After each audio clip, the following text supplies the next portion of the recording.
So what happened? Lo xewoon.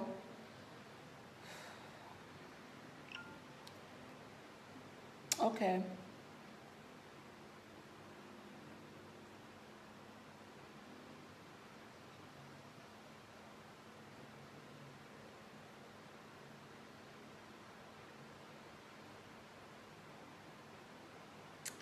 Fenda, make come farite kamale, okay? Okay, so what happened? Look, all of a sudden, I even learn magis. So Lola, I want to understand what really happened. So let me see.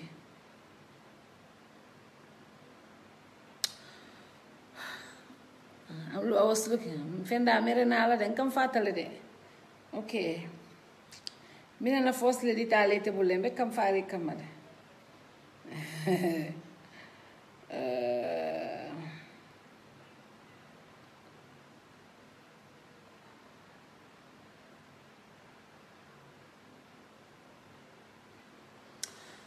Okay. I know, right? Anasar. Mama Linguère daal moom dafa sign out rek yóbbuwaale suñ video yëpp kenn mënatul ñoo gis. So you guys can see me now. Okay. So I think I'm just Mama Adla. Okay, Mama Linguère danga ñëw rek yóbbu suñ network ba yëpp. Danga dem rek yóbbu suñ network bi. Danga ñëw rek yóbbaale suñ network ba yëpp di kenn gisatuma.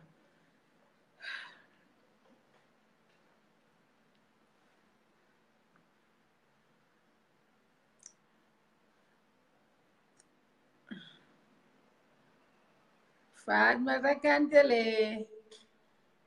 Fatma Kante. Iko ñaari.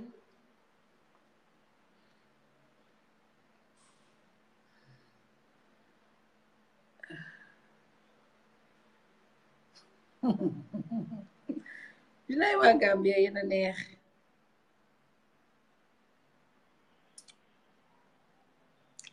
Mama sa internet tey sa internet bon na de. Waa xanaa jaamani moom internet baaxu fa. Mama xanaa waa jaamani nag ñoom ñi waa jaamani laajal ma gaay yi. Wax leen ñoom lu jot seen internet. Jot naa laajte de. Xanaa waa jaamani laajal ma gaay wax leen lu jot seen internet. Fi mu nekk daal suma phone data bi laa nekk di use sax. Oh wow. Wow. Dinaa ci ñëw. Wow. Mama Linguère so lii lañ xam nga liñ doon wax rek loolu dafa important because xam nga man fi ma nekk di waxee for example comme li nga doon wax is important the people that have worked with Jammeh, the people that have enabled him, people that have killed, people that have tortured, people that have done all of those things obviously help me because anybody encourage ñooñu but the people ñoo xam ne they have worked in the system waaye mooy musuñoo rey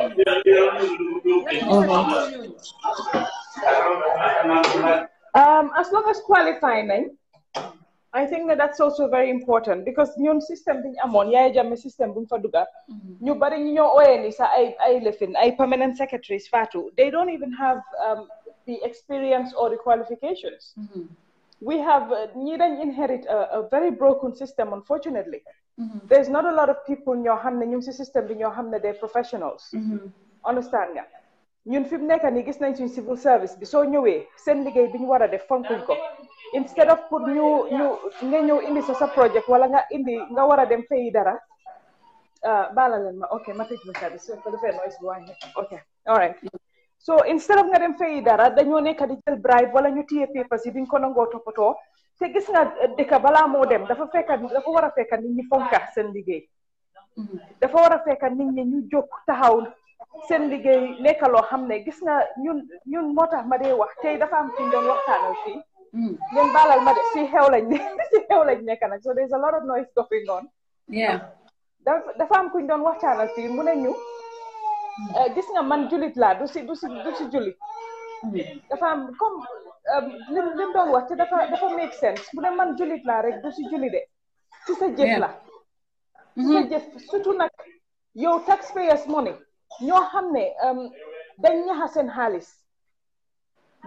xaalis ñooñu noonu ñaxa seen xaalis di fay ay tax di fay lempo yow si loolu lañ laa jël fay la ñooñu seen soxla doo ci taxaw Fatou ñun loolu moo fees Gambia dangaa gis ku jóg ku taxaw ne man julit laa waaye julit yaayam du si jëfam dina sikkim nag kaabab juli suba ba ngoon waaye la ko war si diggante moom moo nit ak nit du ko def te dara gënut a nekk jaamu yàlla lu ëpp nga fonka sa liggéey nga def li la war si ñi nga xam ne ñooñu ngay represent loolu dara gënu ko ëpp jaamu yàlla te ñun foofu dañ fa fail completely ñun foofu dañ fa fail Fatou dangaa gis ñaata civil servants ñu baalal ma si ñu ko sañ a wax because du ñëpp waaye si ñu ko sañ a wax ñu ngee jël bribe suñ demee office ñoom óor na leen ne tey man putuma in a day's work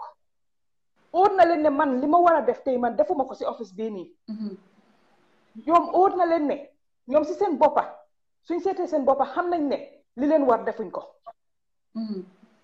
they're busy organizing travel, organizing conferences, etc. Why nekkuñ di def li leen war in terms of represent the people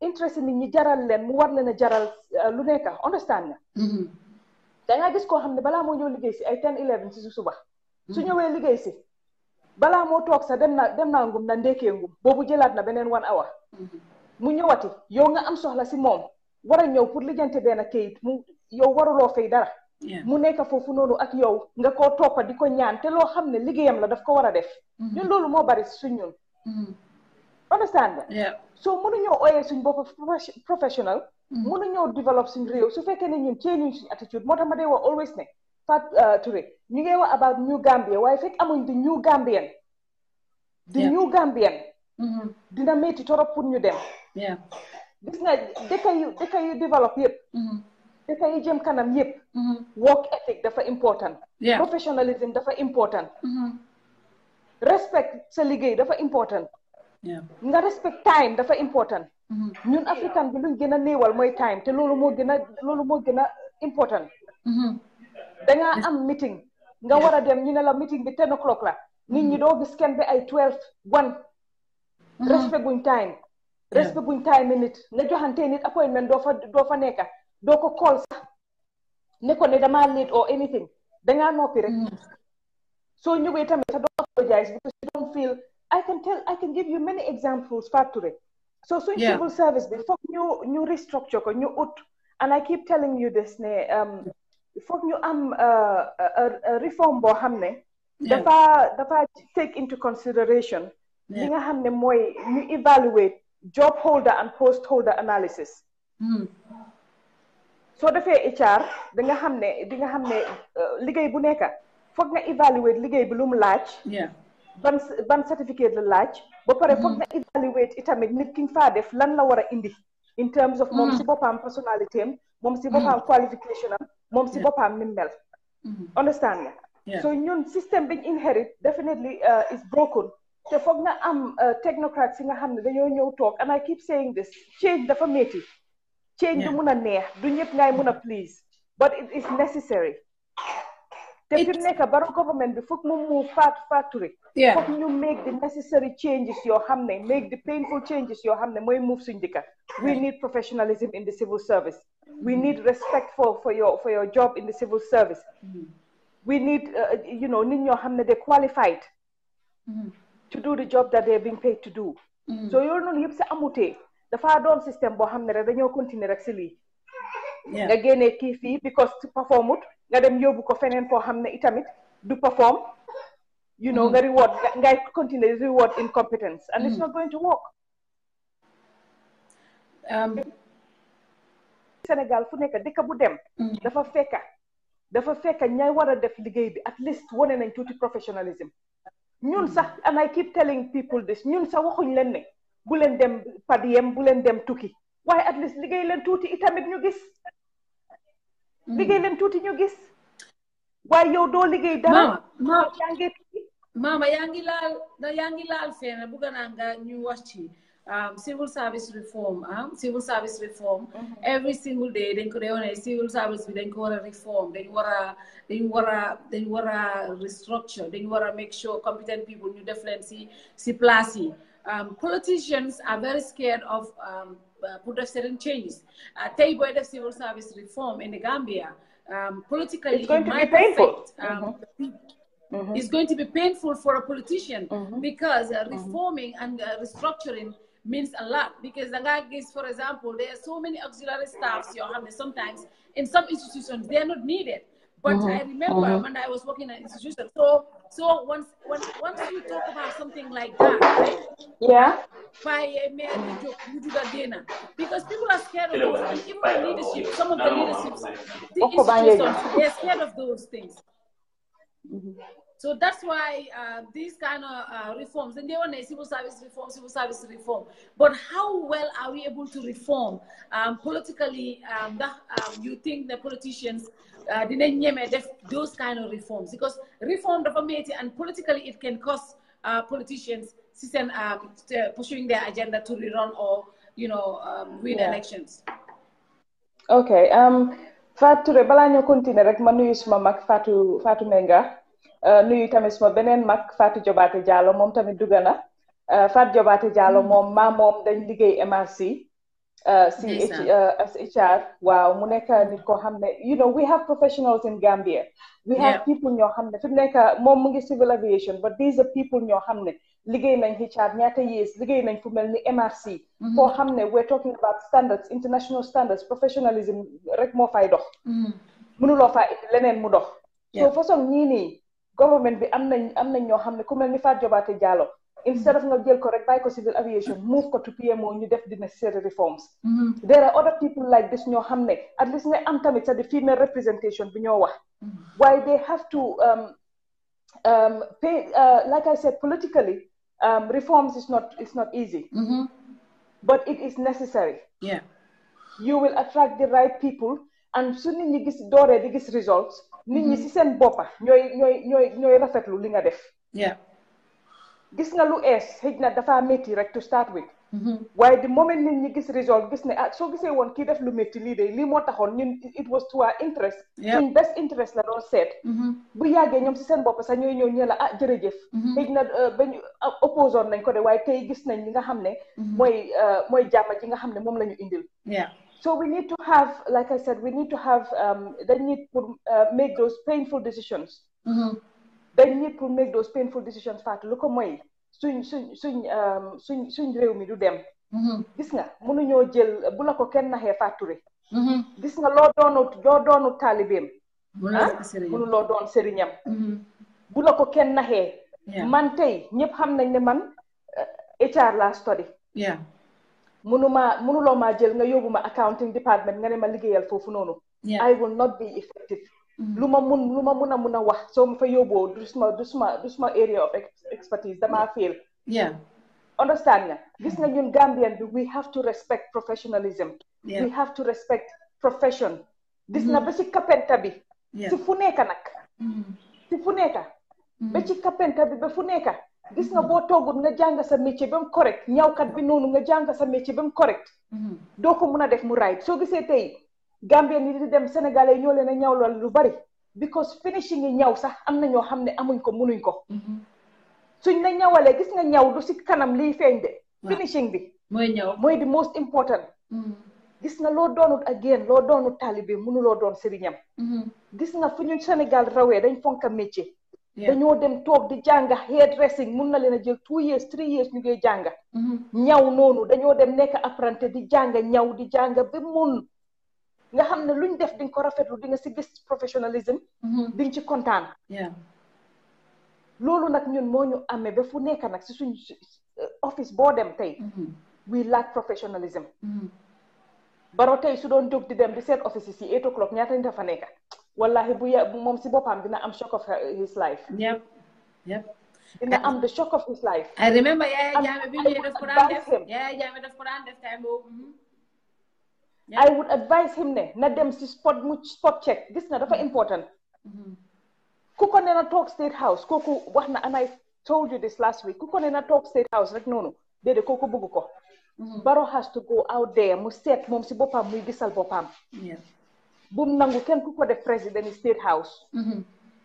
Nday jóg PMO jege na ko na dox mu dem foofu noonu mu dem seet ministries yi jege na ko na dox toog rek ne sécurité am tey fii la ñoo dem.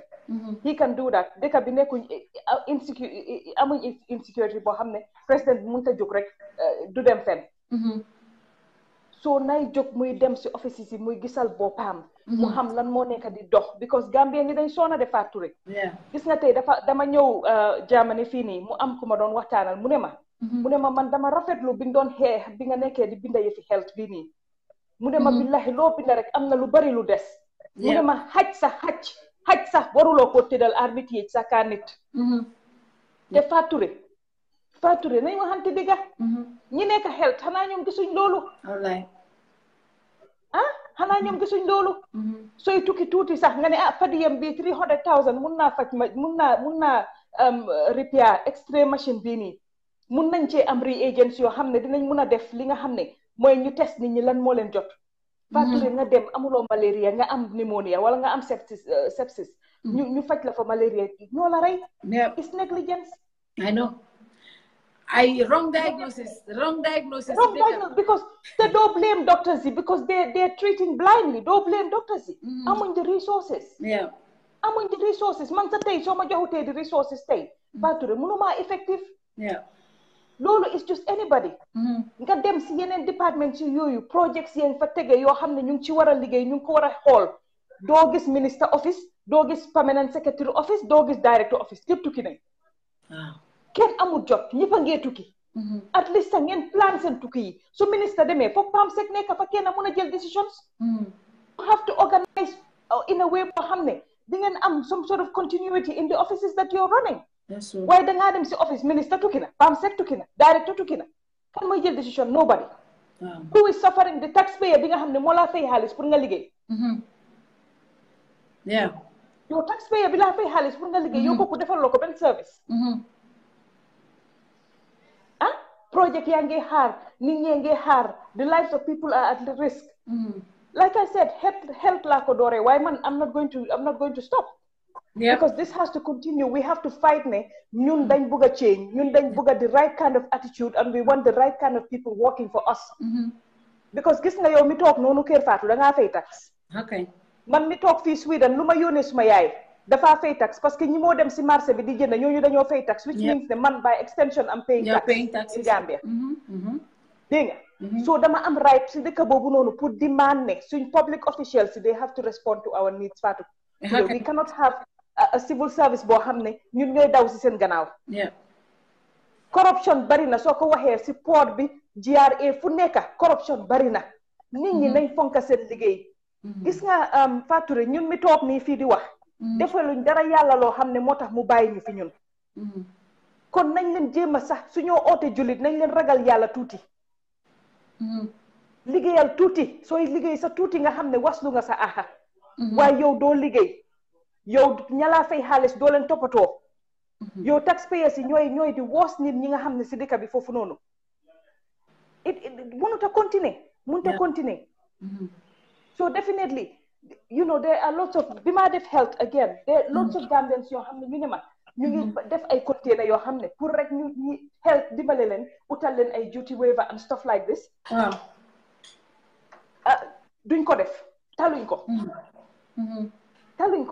ñu ngi wóor ñu ngi def lu nekk waaye ngir yàlla nag suñ officiels yi kenn waxu ne bu leen tuuti itamit. ba pare coordinate seen tukki bi ngeen xam ne at least somebody will always be in that office to respond to the needs of the people or the inquiries from the public bee leen a fay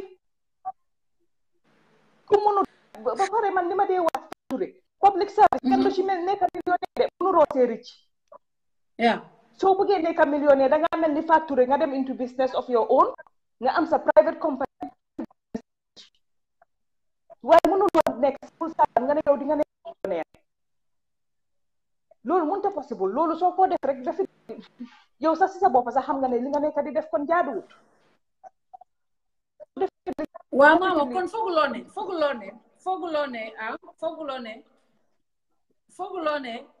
fooguloo ne tam it should start with civil service reforms and all of this dafa war a start at looking at our salary scales, salary scales, because for example gis nañ ko thank you gis nañ ko GRTS gis nañ ko salary because yeah, because so gisee gis for nañ ko example GRTS today man I have a family of 5 maa ngi war a fayal suma doom school and then I'm working for the government. If the salary scale is not good sa njaboot soxla yéen a soxla I know ne that should not encourage anybody pour mu saaca, but don't you think but it's a factor dañ war a it's a factor because nit ki su gisee li mun a jël te mu soxla ko mun na ko jël.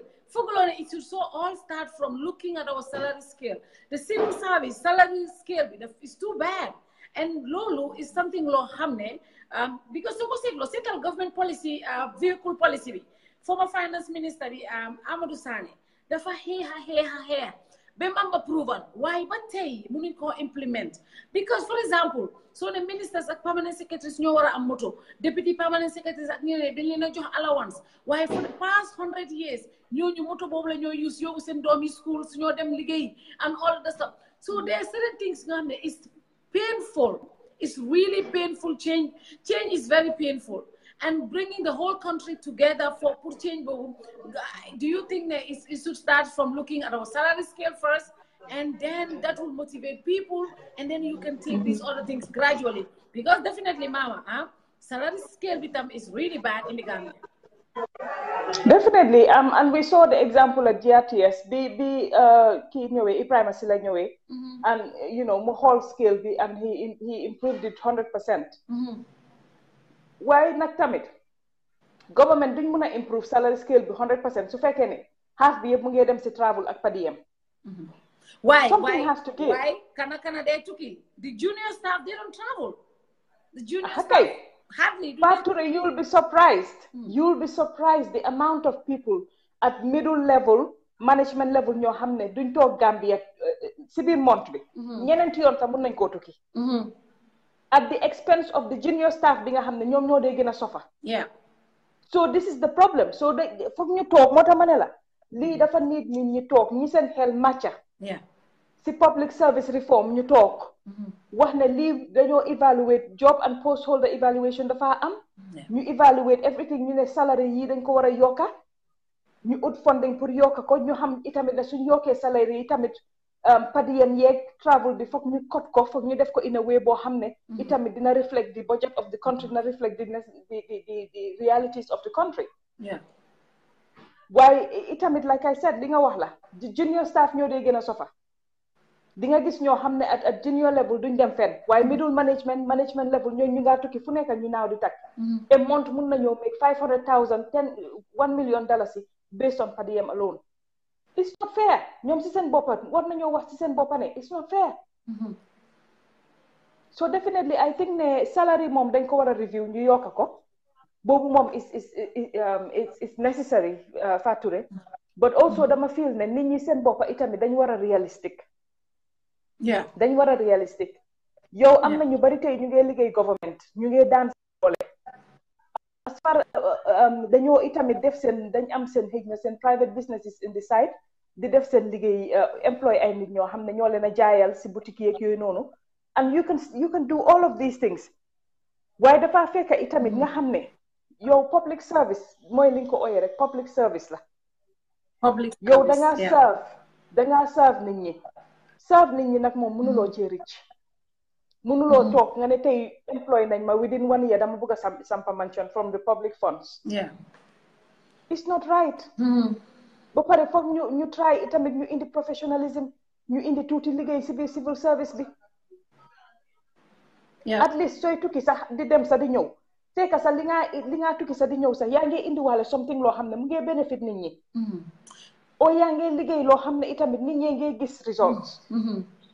waaye fi mu nekk nii ñaata ministries Gambia lañ woon mun a wax ne after 1 year 6 months of change lii ak lii la gaay achieve. ma ñëw foofu am na benn ministre bi ñu am si show bi I mean we had this argument and moom tam li mu wax soo ko xoolee I don't know if we can justify that, but li mu wax was also a point. Li mu wax mooy Gambia for the past couple of years was completely out of all government treaties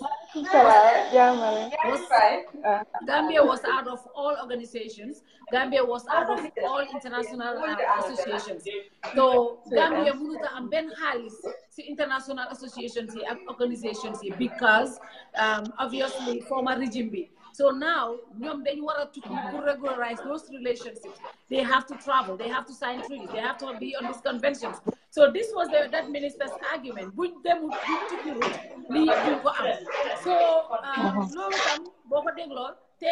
I think another argument lim in the the ministers always go to sign. The permanent secretaries are the technicians. You them preliminary meetings, you attend meetings, you agree the minister be sign. So obviously the technicians have to be there, the directors and the ministers, then ministers sign. So Montam, those so at that level important. Yeah. Luta kon British government bi ñom dañuy génn di tukki fu nekk American government bi noonu. But mama da nga fi nekk ni technology has made it so easy ba nga xam ne dafa am yoo xam ne den unnecessary nañ waxante digga am na ñoo xam ne dañoo tukki sa meeting yi ñoo dem duñ fa teg sa seen tànka ñu si hôtel ti dak wala ñu ngi seen kër xarit yi di lefit nañ waxante digga saa benn treaty boo xam ne fii gis nañ ko xam nga ñu nañ waxante digga Mainuma, I even at US UN level sax understand nga waaye UN level sax foofaa dem nga yóbbu delegation bu em boo xam ne dina reflect the realities of the country understand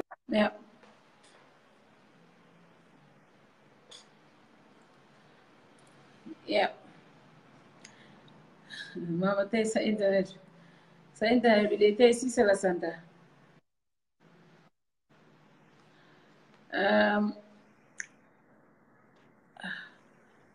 Mama tey sa internet bi dafa nekk di the crack I think sa internet bi tey dafa nekk di the crack waaye I think li nga wax am na solo technology bari na waaye li ñu war a understand tam these are third world countries. I'm not making excuses for anybody. I'm just bringing on things yoo xam ne tam mun na indi gàllankoor some of this things. For example, for you to even have a good internet, you have to pay a lot of money. And some government officials xam nga ne ñooñu sax amuñ sa internet. Am na government offices yoo xam ne fii amuñ sa internet. Loolu dégg la am na government offices yoo xam ne fii. They don't have internet. amuñ that kind of technology, so it's difficult. So I know some of these things they are arguable because technology am na fii akli but this is also a third world countries. For example, if you go to ministries, I don't know how often some of you visited some of these ministries. They don't even have proper internet. ñooñu amuñ sa desk, amuñ sa computer seen table yi. So moo tax man la there is a lot more things yoo xam ne war nañ koo mën a def pour change system bi. So but it's gonna have to be a radical change because dëgga system bi for the past years has been very very dëgga la am nañ unnecessary appointments. Hold on. God, whoa, what the hell? God, okay, sorry. So yeah, I mean, we need to improve a lot of things, but I'm just also bringing scenarios. I'm not. What's wrong? Mama, take for a minute. I thought, Mama, look how Anna Sar. Am I on, Anna? So yeah, definitely some of those things these are factors you have ne dañ ko war a seet because soo ko seetloo am na ministries yoo xam ne amuñ sa internet dangaa dem si yenn ministries nga fekk desktop yoo xam ne xaw ma depuis sama time yi jamono desktop yooyu ñu ngi fa. So these are things yoo xam ne people need to, it's a whole lot of radical change yoo xam ne war nañ koo def si system bi is really really bad, and then I don't think one day mun na solve.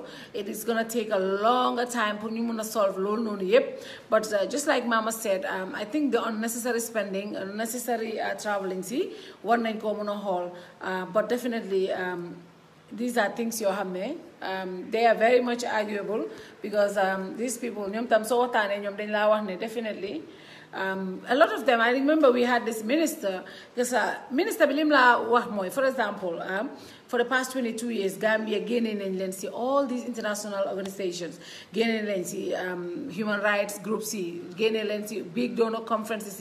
So at some point, they are not part of any of these things.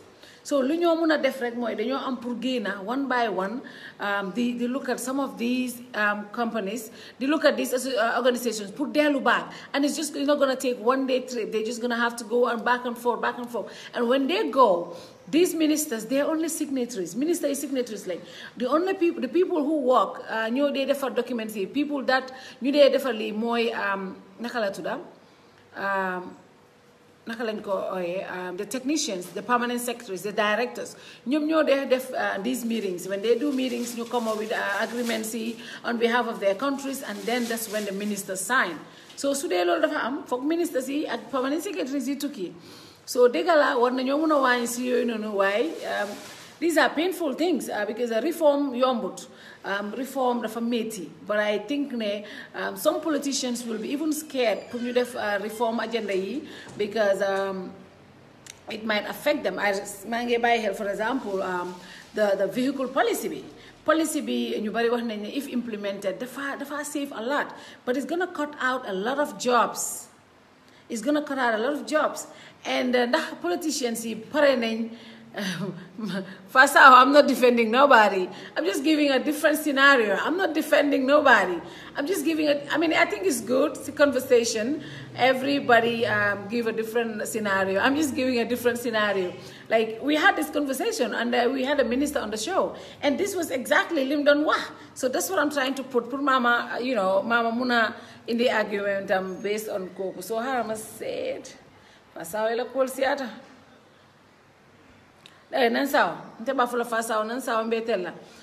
So these are some of the issues Mama knew try, you discuss.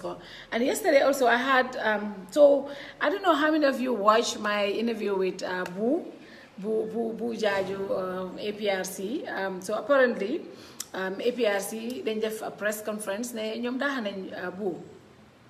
Boo was one time a UDP member. After Mumbai UDP, Momo President Baranyo don out for a flag bearer. So Mumbai Bunko Tanut, Modem APRC. Like after APRC down, Gaineka opposition. So President Jame Deme and Nge Goto. So Nancy, I know, right? I always call you Fatou because my name is Fatou. So Boo apparently funny guy, then go expelled from the party. So we had a conversation. I'm so you bari setan genko. It's a lot of things because it's a lot of things. Boo limwasi conversation. Limwasi interview. And then right after Bimanekesi interview, I did not have my phone, and then had calls from the other APRC members. Fabakari ak Rambo Jata, because they believe that some of the things that Boo was saying, Lubari Lubu don't wah Dudega. So they wanted to come, they wanted to be on the show pour Tontuko, why I did not have them. So they promised to be on the show tomorrow to put defense and Boba because they agree then Gomne Boo of London accused unfairly. So but Lima Jersey conversation it seems like the way our parties work in this country. Parties are in structure. These parties are about one person. For example, throughout the conversation, it was all about covering Yaya Jame Kumandiroke, Yaya Jame Kolna, Yaya Jame Mawahli, Yaya Jame Mawahli. So it seems like these parties don't have structures. These are about individuals. Yes, you can be a founder of a party, but you don't own that party because the party belongs to the people, the militants. But if you are a party and then your leadership, like I said, Fabakari Tombong Jata is the interim leader of APRC. I personally believe APRC Fabakari should be making decisions, but instead some people decisions are not made by Fabakari; they are coming from somewhere. So this is a problem with our political structures in this country. Most of the time, you see these political parties, they are owned by people. the political leader, the person who founded the party, is the owner of the party. And the decisions are not made by executive, they are made by these individuals. For example, I think that is the problem. That is what is happening right now with APRC, because obviously President Jammeh is the founder of the APRC and the main supporter of APRC, who finances APRC.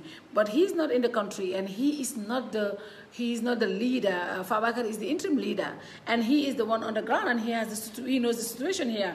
So decisions coming from that end, firing Fabakari, hiring him, and going back and forth, like it's something that is worrying for any political party. So, and I have seen that with so many political parties in this country. Yes, they have executives, they have all of this. Most of them don't have proper structures. Ayo, thank you. Most of them have structures. So those things are really, really,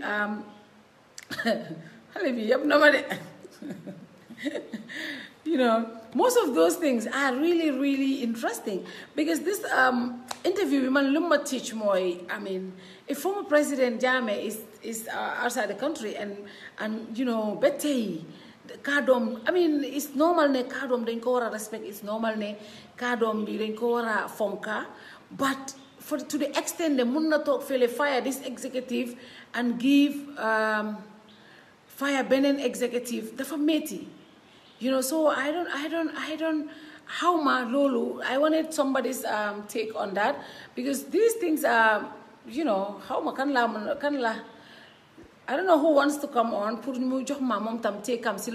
So I want some of you guys to come on, because I believe most of the parties in this country, most of them, need they operate. Nga am kenna rek Fatou dal mom parti bi samp na patem legi tay sax ayo daf ma wax ne mom dafa bëgg samp parti, so mom tam xamna bu sampé patem ni la mo mel. Why nga sampa sa parti nga mom parti bi yo nga dem be retire be tay parti bi yo yaay handle parti bi affairs am yo yaay dictate yo yaay li. This is not just APRC, it's happening to so many parties, and that is what legi ni gis nga lu mo affecté parti APRC, because obviously mu ngi am power struggle, and the man sitting there, the former president, definitely patem la legacy la, they were buga make sure mu neka intact, but instead mu ko affect, because kitam leader la moom mooy interim leader of the party. So they ñeneen mu ngi wax ak ñi and then it's just getting out of hand. So xam nga loolu dafa métti. So I'm gonna see kan lay indi mu wax ma, hey Adama suma sister. So ayo, I'm not adding you. Let me see who else. Paos, you always said you want to come. Paos, sa yu nekk dang dee wax ne danga bëgg a ñëw, xaaral ma indi la. Paos, yo saa yu nekk dang dee bëgg ne danga bëgg a ñëw, so xaaral ma indi la. So honestly, lii dafa nekk loo xam ne dafa nekk loo xam ne ñëpp war nañ koo bàyyi xel. Nga sampa sa parti yow yaay head of the party, but yow yaay buum di buumi, yow yaay dog buumi gàcce, yow yaay defar parti bi lu nekk, waaye yow yaay make those decisions. Once you are not in town, some of the people dinañ la bëgg a accept, waaye dina am ñoo xam ne duñ bëgg a accept yow sa leadership. So once loolu mu indi rek dafa indi internal issues si parti bi, and I think that is what loolu moo nekk di xew right now. I mean, speaking to Boo and when I spoke to Rambo and others, Demba, they wanted to come on the show. What they told me was, President Jammeh more order pour ñu saak Boo. This is what exactly they told me. And Boo was saying, President Jammeh moo ko santoon. President Jammeh moo ko santa pour moom mu negotiate. But these people are telling me that President Jammeh moo leen jox order pour ñu daaxa Boo. So it's kind of funny. Munge destabilize party right now. That's why I think political parties should have structure. Political parties should have structure, because at the end of the day, party nekulofi. Hey, Roy, once the president, you're always addressed as president. I think lolu mom is just respect, as of courtesy. Lolu ko xamne musna nek president lolu lañ ko dé oyé. So demé America. Surahada, but ngété nati la. Jarama Bakari. So these things are things you have there.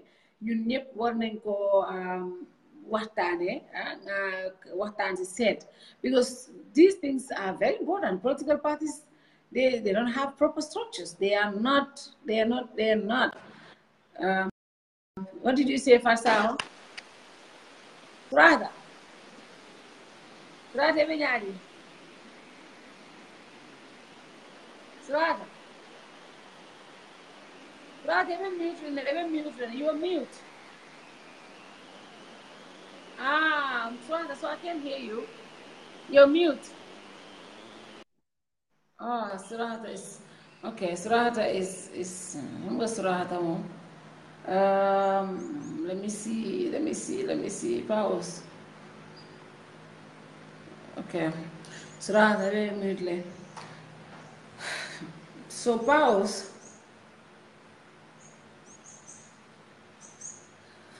Go always add the former president when addressing Jami. Okay, Anasar, former president. Anasar,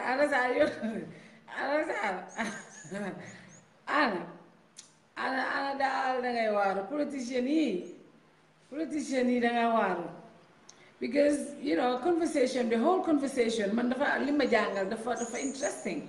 Conversation be was like, okay, the other all the time kabiri nin president diamta kabiri nin keba diamta kabiri nin fenke diamta, you know. Fatou, he forces himself on us. What did this person say? Fatou, he forced himself onto us. That's why we don't call him president. Oh my God. So seriously, yo, wana yéen waa Angleterre amu leen internet. Waa Angleterre amu leen internet bu doy. Yéen seen internet baaxut. Waa Angleterre amu leen internet bu doy. Tell that powers not no, don't worry. Ayo, don't worry. I got this. So let me ask you, Serili. Tam kenen la. Mon politician la. Serili mon politician la. But I'll just add him. But seriously, you know, this conversation, I'm going to have conversation with Faba Kini because they asked for it, they called, they wanted to have this conversation because they believe some of the things that the guy Boo was saying was not true. But Boo would have done what? Mom ne li mo help. Oh, pa, yo yangi Gambia. Bultoy Afrisal bah na de. Bultoy Afrisal. But honestly, seriously, man, I just think the parties definitely a lot of political leaders they wanna look at their structures. These like leaders are serious. For example, a lot of Gambians kept saying they they wanna okay here. Say steadily. Yeah. Kerr Fatou. Yeah, it's a politician not. Manang politician not. No, say steadily. Say it's a politician not. Come to say steadily. Come to say on civic education. But it's science. Science or fan quality. But internet come ne. So me, I was not on. God, can you imagine? Whoa. Sorry, Sehu. So Sehu, so we are talking about, you know, political structures.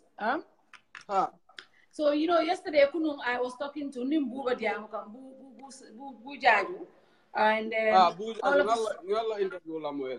interview way. So all of a sudden it was about you know, everything was about Jame Nyinefo. And then during the conversation, it looked like everything was coming from the former president.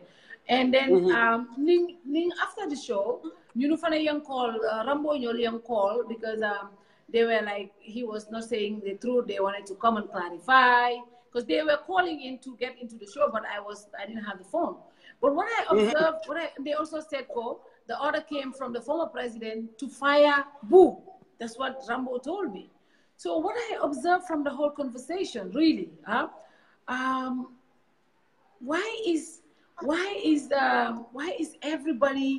why don't we have political structures in these political parties? It seems like, Mama Candela Patilo and GMC, Mama Candela Town. Lawyer Double Patilo UDP, Lawyer Double Town. You know, PPP, Jawara Patilo and Jawara Town. So it's all about the leaders. Whatever they say, that's what everyone does.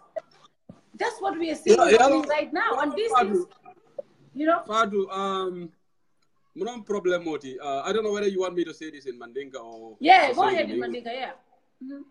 Okay. Member Kerr Fatou, yalon tol bota ku kolongo men kono dictatorship. I institutional be fale. You understand? Yeah. Yes, it follow no squarely. It's the legacy of the dictatorship because even Kabrim PPPJ, the same thing. Everything revolved around Jawara. PPP and everything basically revolved. So Ngamira, lack of democratization is what is catching up with us up to this minute, Fatou, because we have to get around this bubble. It shouldn't be about individuals. It should be about the institution. Institutional, unless the mentality falling, we look at the institution, not individual. The problem of it, like UDP, yes, Usenu is the leader of the UDP right now, but it shouldn't be about Usenu. And GDC shouldn't be about Mama Kande. That is what the role of the media is, Fatou. And I keep saying it, like I told me along the media too, and particularly GRTS, me along the national institutional.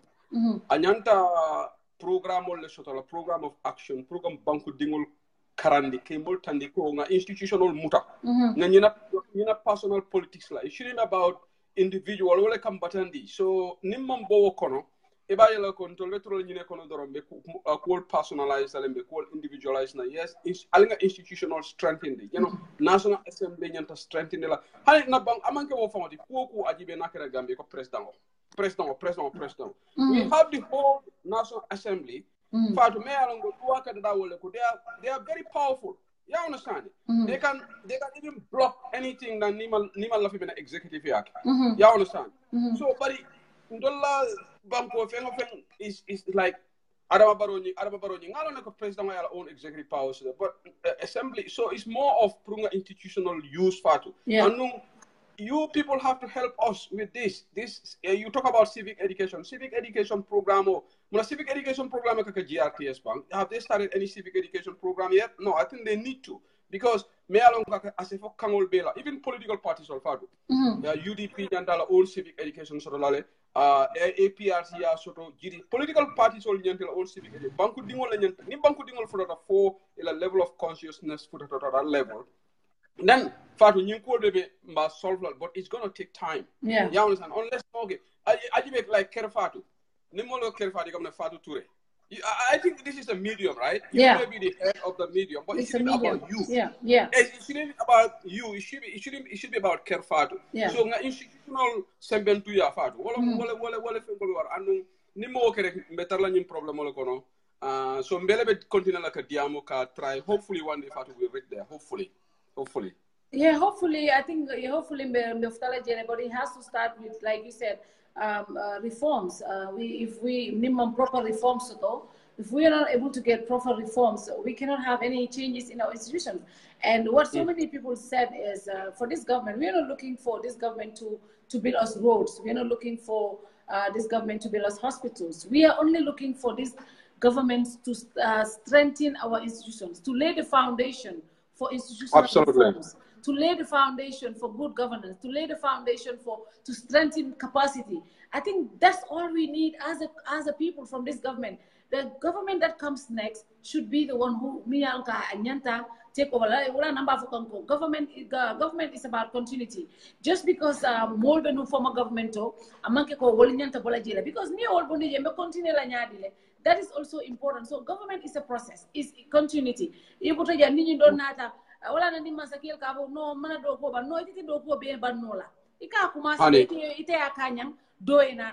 think that is important. No, Father, you're 100% spot on. New government should lay the foundation, the institutional foundation. Okay, if the government built infrastructure for us, what we call a bonus?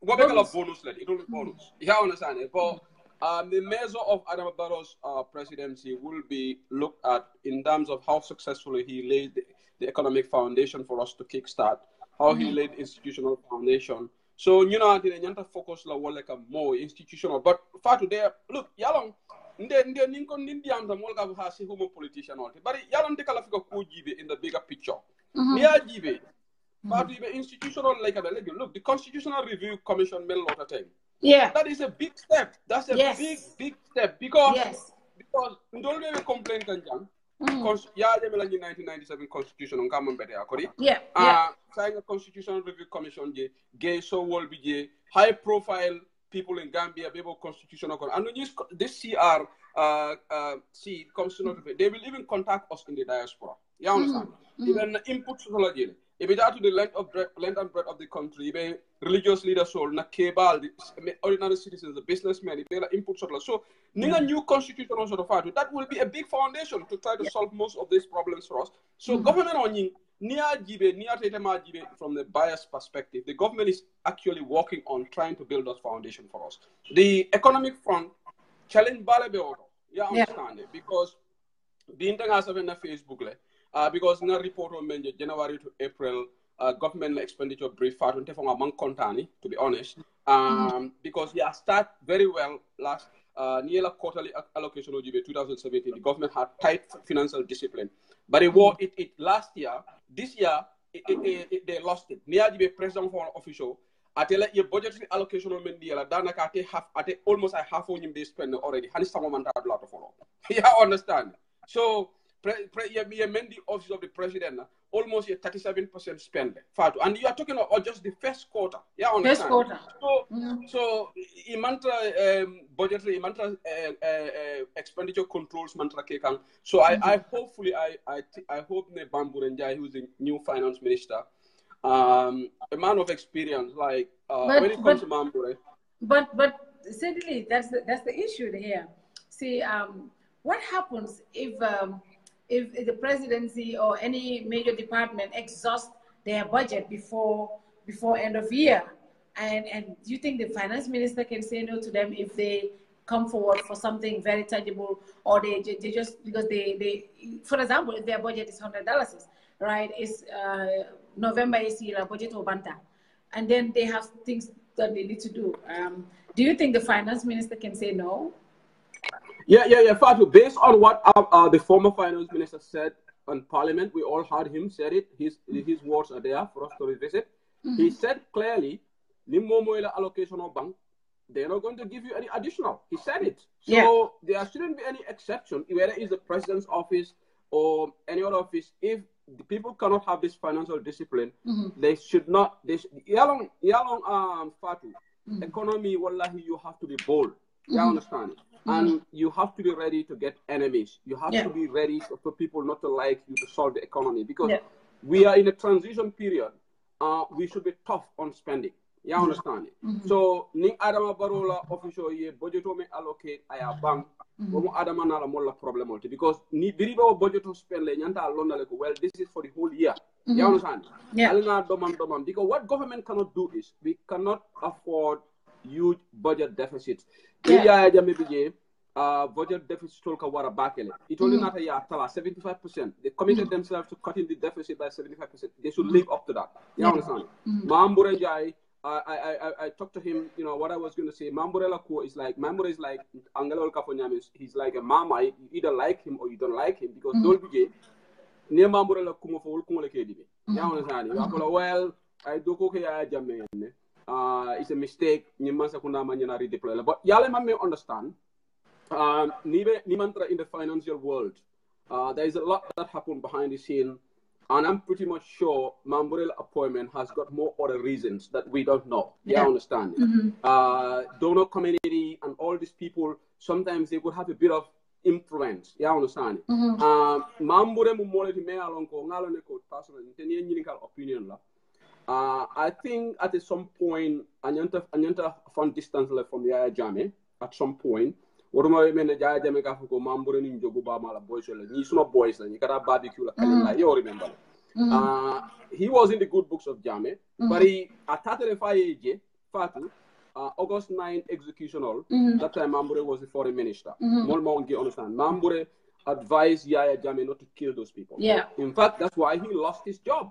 He lost his job because of that advice. So I look at it from that positive perspective. He did something actually good, which led to him losing his job. If he could have been selfish, I forgot, okay, I certainly say the word dolly to keep his position. But he advised the president, Kokana Yunufa, yeah, I was mad at him, I buy another song. He was also a victim up to the extent at Senegal. He fled to Senegal. Yeah. So Mamborela look, I am not blaming those people saying that he shouldn't be finance minister, because everybody's entitled to their opinions. But one thing I know is he has a good grasp of the economy. I think if Mambore has got the free hand, President Barrow Lamoyala, I think he will do great for our economy. The personal belief tawalla. Okay. Because near page what project of Mambore la Safe, you understand it. Document that people are even saying that most of President Barrow national development plan on is actually extract from that what document on you understand it. Mambore wrote that paper, policy document, and Mambore, somebody who was living in Taiwan, Gambia's ambassador to Taiwan, Taiwanese model on you, I understand pretty much how the Taiwanese develop the economy. I think let's give him the benefit of the doubt and give how he can do. But already the man is appointed, so Melba Fokan, he should resign, and he's got some bit of respect from the international donor community. Yeah, I understand. So there's a lot that happens behind the scene. But coming back to the basics, Mansakunda Nyanda Mengela, Yemen for Wallon Foundation or ya lay, it a ko bekelano, Aramabano ko bekelano, Sanji Lulu, Nabotaji.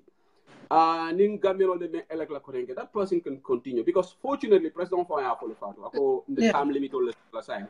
Two-term limit. President Mokana Maraloke more than 10 years. Yeah, understand. So I think we are on the right track, Fatu. In the bigger scheme of things, we are in the right track. Well, I didn't know. Some of these DSS or Moiba Falako, everything is lost.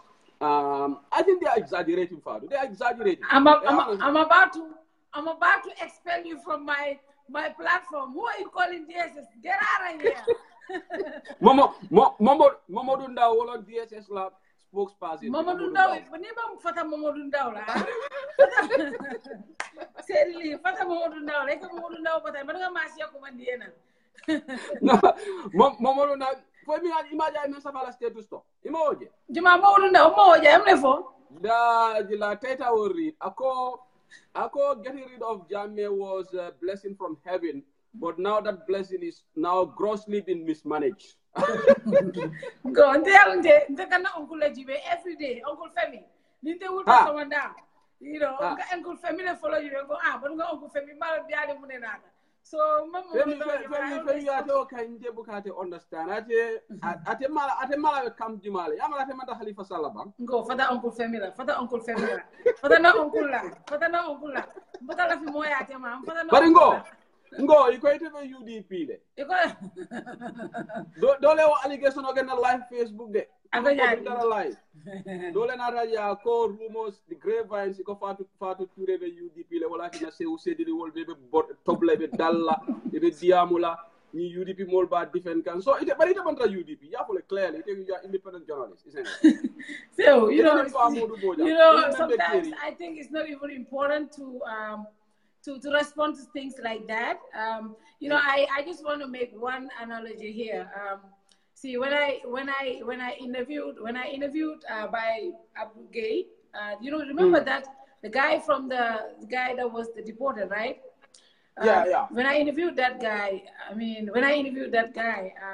I remember actually the UD people started defending me. They started looking at my show when I interviewed Hussein Udabo, they they all started watching my show.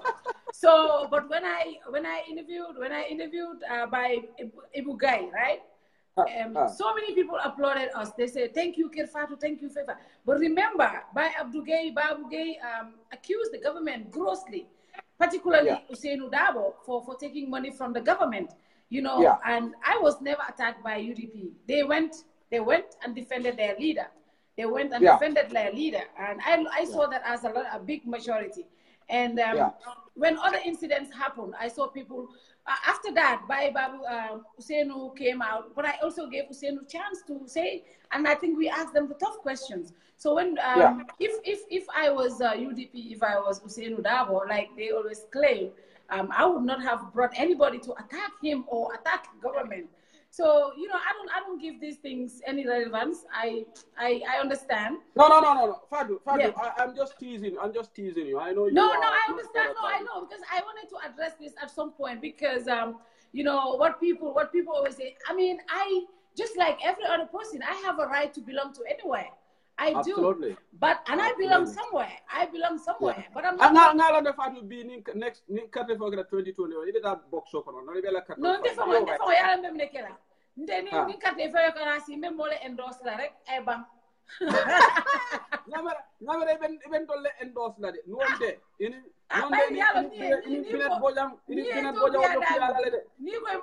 ni ko ika ni eto ku ya dami kay ngamre be wakile eta auto drum ponte. No, but you know, I think it's all fun and it's interesting. But I see you guys support me, and I am like, okay, thank you, my people. No, Fatou, let me seize this opportunity. I know you don't want to talk about this, but I'm not supporting Fatou Toure. Yeah. You understand? Yeah. What people don't understand, Ntebe media ni même media more support them because Fatou ntolbelo afokam press freedom. You understand? 22 years, press freedom so na banko kam. 22 years, what more nintol left Kibaro la Gambia. Fatou, do you know what we go through, what we went through to get information from Gambia? Molbuka hani, ni mo call, we get a telephone shika, saying, na falindro na alhamdulillah rabbil alamin through mansatala la demarot and in Gambian dingol gulte la banko nyinta. Okay, Fatou Toure, ite mo Kerr Fatou ye mo so me alonko 7 months, ntolma information on men kalamota nata yo tandin tolla. Okay, so B kendingo nying ay ray sotole pour kata na la fitala dami. Ndeman kamfa kamade bari ko nte fana na consent sta kandila ko nte o mari support la because sama ni million do wulta hani foroya muka doy support hani foroya ni wulta ni kibar sifake mo la fita mbe the same stance la tala. I'm going to be very consistent. I let people watch me ning ila fita nyingala media house la ye doku kenoke ye good investigative journalism ntama fogo Kerr Fatou le right tade. I'm not passing anybody. You understand? Anu ma fogo kende woning amar right to the purka from to senandi I right to le kata dawada hana hala fita International Court of Justice I right to. You understand? Bari melka kampantol dol fana ngam hamuna na ka solidarity ngo alko democracy lom momo la right ndefana na right on ni lafta menkel mark as long as I'm not breaking the laws of the Gambia. You understand? E kamune kamfa so ni mel la solidarity with the other person, go and do it. I'm not going to have any axe to grind with you. But kavuga ha Allah fadu na problem of finka politicize le. You understand? Ila friend femi yala go fatana uncle la mbam fatana uncle la Uncle Femi there is more to this thing. Why you are supporting Fatou Toure? There is more to this thing. What are you insinuating? I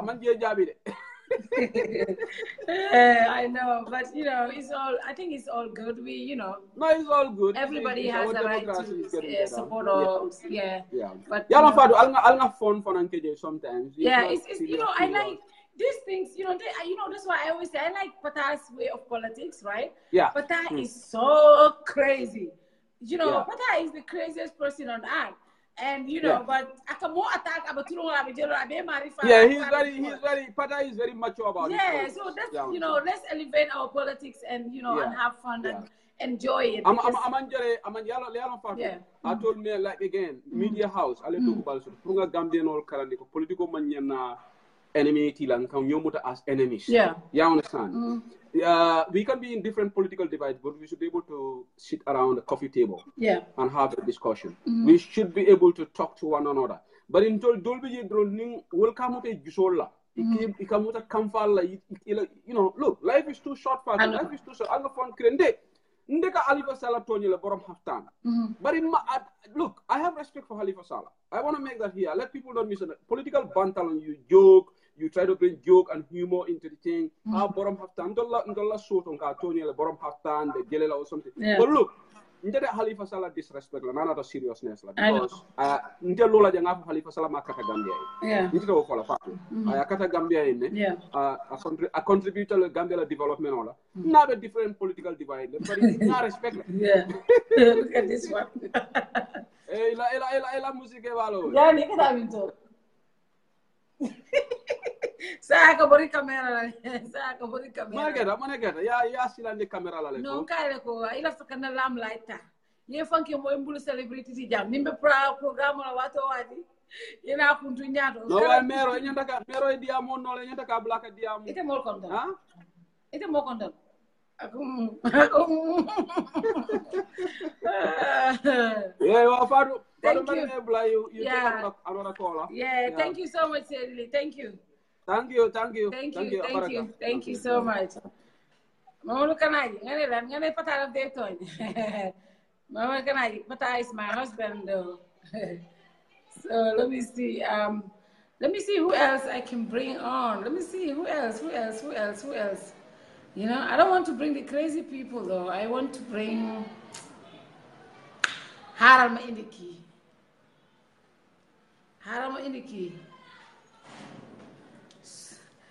Modu Kanaji, Pata suma jikarade. Pata is my husband, you know.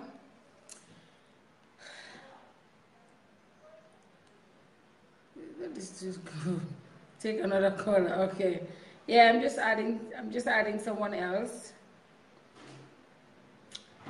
I'm trying to add someone else. So I think what we were talking about definitely is important. Structures in our political system, structures, institutions. Nga hamne lolay wara build. It's important for people. Man nag dama am jëkkër bu ees Papa Jaite de borom Holland mu ne mooy suma jëkkër léegi. So I have a new husband. Papa Jaite from Holland is my new husband. Huh? Papa Jaite, Papa Njai Holland, right? Everyone can call in. Papa Njai, let me add you. Let me try to add you, Papa Njai Holland. So, I said, Loy Wahyo. But I'm not seeing you. I can't see you. Musti Java, Mangla add, nga bañ maji. Lu sa jëlulo? Musti? So, let me see. Me, I want to add Max. So I'm trying to add Papa Njai, I haven't seen you. And I'm trying to add Max Jones, but the family, Max Jelud. Max, why are you not picking? I wanted to add you. But serious. Surata, I'm trying to add your friend Max Jones, my uncle. Uncle Max, I'm trying to add, but it may so, Anasar, so I think the Dumafia got. Okay, Musti, Harama add, Mangla don't add. Harma add la Musti. Ana Musti. Musti. Hey baby, Papa, hey tay dama am jëkkër bu es de. Papa Jaite borom suma shit tay. Hello. Musti sa caméra bi dang ko juutal de. Waay, xaw ma lan a jot suma caméra bi nii moo tax mu bañoon a uyu di maa ngi doon try pour uyu. Musti yow nag waaye for some reason. sa moto bi dina la caaj. Oh, sorry, hold on. Okay. Ah? Sa moto bi dina la caaj. Hold on. Billahi lii lu ma koy def. Wanewuma ba tey. Yow sa waaye ni nga def yaa ngi def ni so dafa waaw moom laay try pour toon nii waaye for some reason the camera is acting up. Okay. Harama I don't know why. Danga bëgg a teg nga request ak. Okay. Yaa ngi ñëw de. Unless fekkee ne may nuloo ma waxee nii tamit. Well, I don't mind. It's good. Because I don't mind. Okay, kon mun nañoo jekkali. Yeah, so Mr. Man. Lu ñoo wax maa ngi ni lu ñoo wax tey mooy yi fi political parties yi nu seen structures. For example, suñ ne PPP ñu ne Jawara even though mag la Jawara moo war a decide buñ ne APRC Yaya Jammeh nekku fi waaye mu ngi ba Equatorial Guinea moom mooy war a decide parti bi suñ ne UDP Ousainou Darboe nekku fi waaye Ousainou Darboe moo war a decide so those kind of things because li tax man lii mu jaaxal ma barki démba yesterday I am interview with one APRC member and then da nga gis seen problème bi dem na ñëw na it's all about Kebale ya fo jam Kebale kumandiro ke Keba ko teng you know so is it right for political leaders to have the utmost authority nakala party bi di dohe even though they're executive but these executives are just you know leader rek tour la but they don't make any of these decisions I think it's important to enlighten suñ nit ñi because if you student nit mu ngi nekk political leader that person should be able to for example in the case of APRC Yaya Jammeh nekk ci dëkkat waaye Yaya Jammeh mu ngi Equatorial Guinea moom mooy decide moom mooy wax fire leen kii hire leen kii things like that you know loolu lañ doon discuss so boobu asalaamaaleykum njëkka si sa déglukat yi waaye xam nga parti bu nekk ak nu ñoo doxale APRC ñoom ñooy parti boo xam ne ñoom they are structured around Yaya Jammeh PPP nag du parti boobu noonu because ñun PPP doo ñu dégg ñu wax ba indi even Sir Dawda Kairaba Jawara jamonoom passé na bu yàgga te jeex loolu kenn dundaatu ko léegi you understand xanaa OJ mu nekk suñ leader fu mu nekk sax doo ñu dee dégg ñuy génn di OJ déedéet soo gisee ma ne OJ léegi because of the burning issues bu nekk di happen biir Gambia you understand looloo tax nit ñi sax dégg man OJ Jallow suma gémmeñ PPP ñun dañ understand government da ngeen understand da ngeen fa yàgg nag 30 years nag waaw 30 years soo ñun suñu xamul ñun ku bugg a jàng yëfi nguur rek ñëwal si ñun ñu jàngal waaw definitely waaw soo ñun defuñ politique yi diw sangam you understand fii dafa am parti yoo xam ne damaa jaar si tur sa garaawut comme UDP ñoom Ousseynou lañ gëm you understand nga am Halifa Sallah ñoom it Halifa am na ñoo xam ne gisuñ parti bi waaye diw sangam lañ gis te ñun yooyu la ñoo xeex pour loolu génn a Gambia understand nga diw sangam yi ñii yàlla moo leen jox bakkan bu ñoo nokkee dañoo ñëw pass through ñu jeexal si keneen ñëw waaw suñ dooree di gis suñ parti ak lu parti bi di jaay ñu gom si lu parti gi di jaay waaye du diw sangam rek suñ dëkk bi dina dem kanam ñun day smart trop pour toppa si gannaaw benn nit ñun duñ def yooyu noonu ñun duñ ay al topp ñun parti lañ toppa parti bi soo gisee ñu toppa ko because ñun ñëpp a ko bokk waaw moo tax ñu toppa ko waaye ñun duñ dee al toppe you understand ba pare gis naa Seydi li mu dugga si kay wala mu ngi wax déglu ma rek sa xeex bi ak waa Yelo bul ko indi fii de fan yëpp non xeexuma waa Yelo sax déglu ma rek yow ma foog non joteewuma waa Yelo sax dama si bëgg a wax lu ndaw rek déglu ma wax la yow man maa la fi gis yow yaa Yelo gaal si London gis naa la fi yaa Yelo gaal si ba ñëpp ne la yow jox nañ la Yelo fii ba barki de ma te ma gis la yow yaa Yelo yaa ngi waaj a bloc bul def loolu ñi saay xarit lay fekkuloo ma waa kër Ousseynou Dabo man si xalele Ousseynou gis nga ñi ñëpp di topp di make noise ñii fu Ousseynou dëkk sax xamuñ ko man ku ma xam pipeline xam ne man xalele Ousseynou Dabo laa si këram laa daam nekk every day di fa añee di fa reeree ñu ibil ma buntay yëpp so man Ousseynou Dabo lu baax rek laa ko mun a eenee si àdduna si waaye tamit su ñëwee si politics dafa am ku nekk si lum gom waaw man PPP laa gom so xëy na keneen ak keneen dina ko gisee neneen waaye Ousseynou Dabo si boppam moom kilifa la te xam na nu politics di doxee so moom mënuma mere si loolu waaye musti ma ñëw foofu xam nga li ma doon xalaat foog loo ne politique bi dafa war a nekk soo see lu ne politico yente ki la ñoo yaayaaleti politico dafa war a nekk because dama la dee bàyyi xel yow I always tell people dama la dee bàyyi xel sakatuma yaa waa gaal si UDP yi dama lay gis tooñante bi kaf bi ak yooyu noonu maa ngi joxe exemple léegi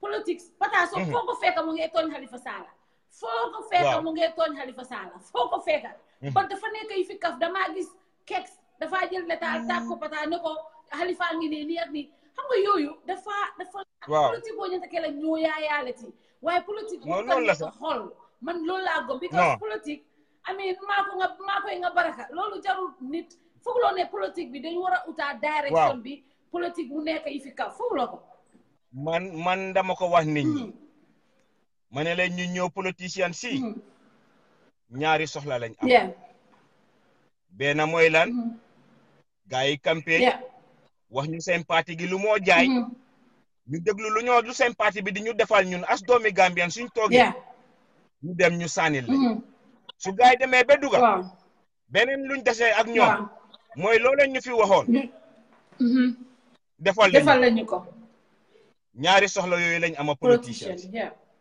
you understand ñun fii jotee wuñ fee kenn waaye politics dafa bari ay affaire yoo xam ne nit ñoo ko see jël bugal xanaa diine gi sax ku jóg léegi ibi cooj ibi jumaayam bu ees defar ay gàmmoo am anga lu nekk dafa am foo wan na you understand so yow da ngaa óolu nit nga indi ko waaye moom tamit am na ay jikkoom yoo xam ne ministre génnewu ko si président génnewu ko si king génnewu ko si lu mun di doon rek moom jikkoom nit kooku moom nit la ngeen ko war a gis you understand so nit ki tamit daf dee mun a dem ba nekk nit tamit ay jikkoom di feeñ si yu bari waaye ñun man personnalité man politique Gambia aw ma see kenn problème gannaaw benn nit mooy kan Yaya Jammeh te soo gisee ma ama moom problème mooy moom daf daam yónnee di ree waaw man loolu tax ma ama moom problème saa caam sax métti wut suma boppa waaye ree booboo métti suma boppa you understand so Sehu Sedili mu ngi wax man joteewu ma ñoom dara man UDP is my family you understand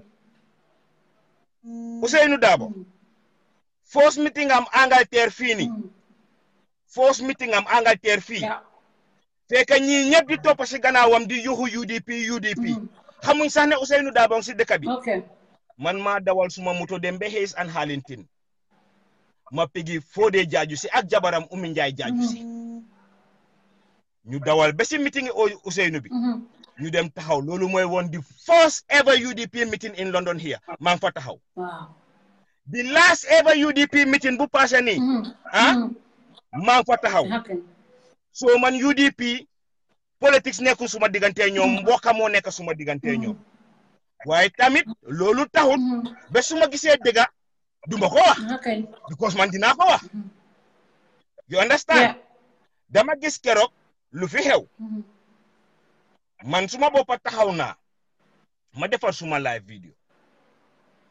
sorry we don't want to interfere with whatever is happening in the case we duñ si bugga too much waaye bugga nañ see bros tuuti rek yow jarul nga make no comment so mu ne yow suma brother nga you know I want to because am na li nga bëgg a wax te xam nga yow xam nga man xam naa I'd rather want not to talk about the specifics of that incident because xam nga rek nu fa taay no du ma wax benn specific waaye dafa am lu happen rek you understand man foofu laa bugg a laa bugg a just laal rek mu jeex ñun fii dañ xeex pour freedom of movement freedom of speech human right respect for human right ñun lii yëpp lañ xeexal you understand ku nekka war ngaa mun a jóg nga binda loo bugg a bind as far as mu ngi si dëgga ñun seetuñ boti kenn de ñun dinañ la farreet si sa dëgga you understand of course waaye suñu dëgga bi leeralu tamit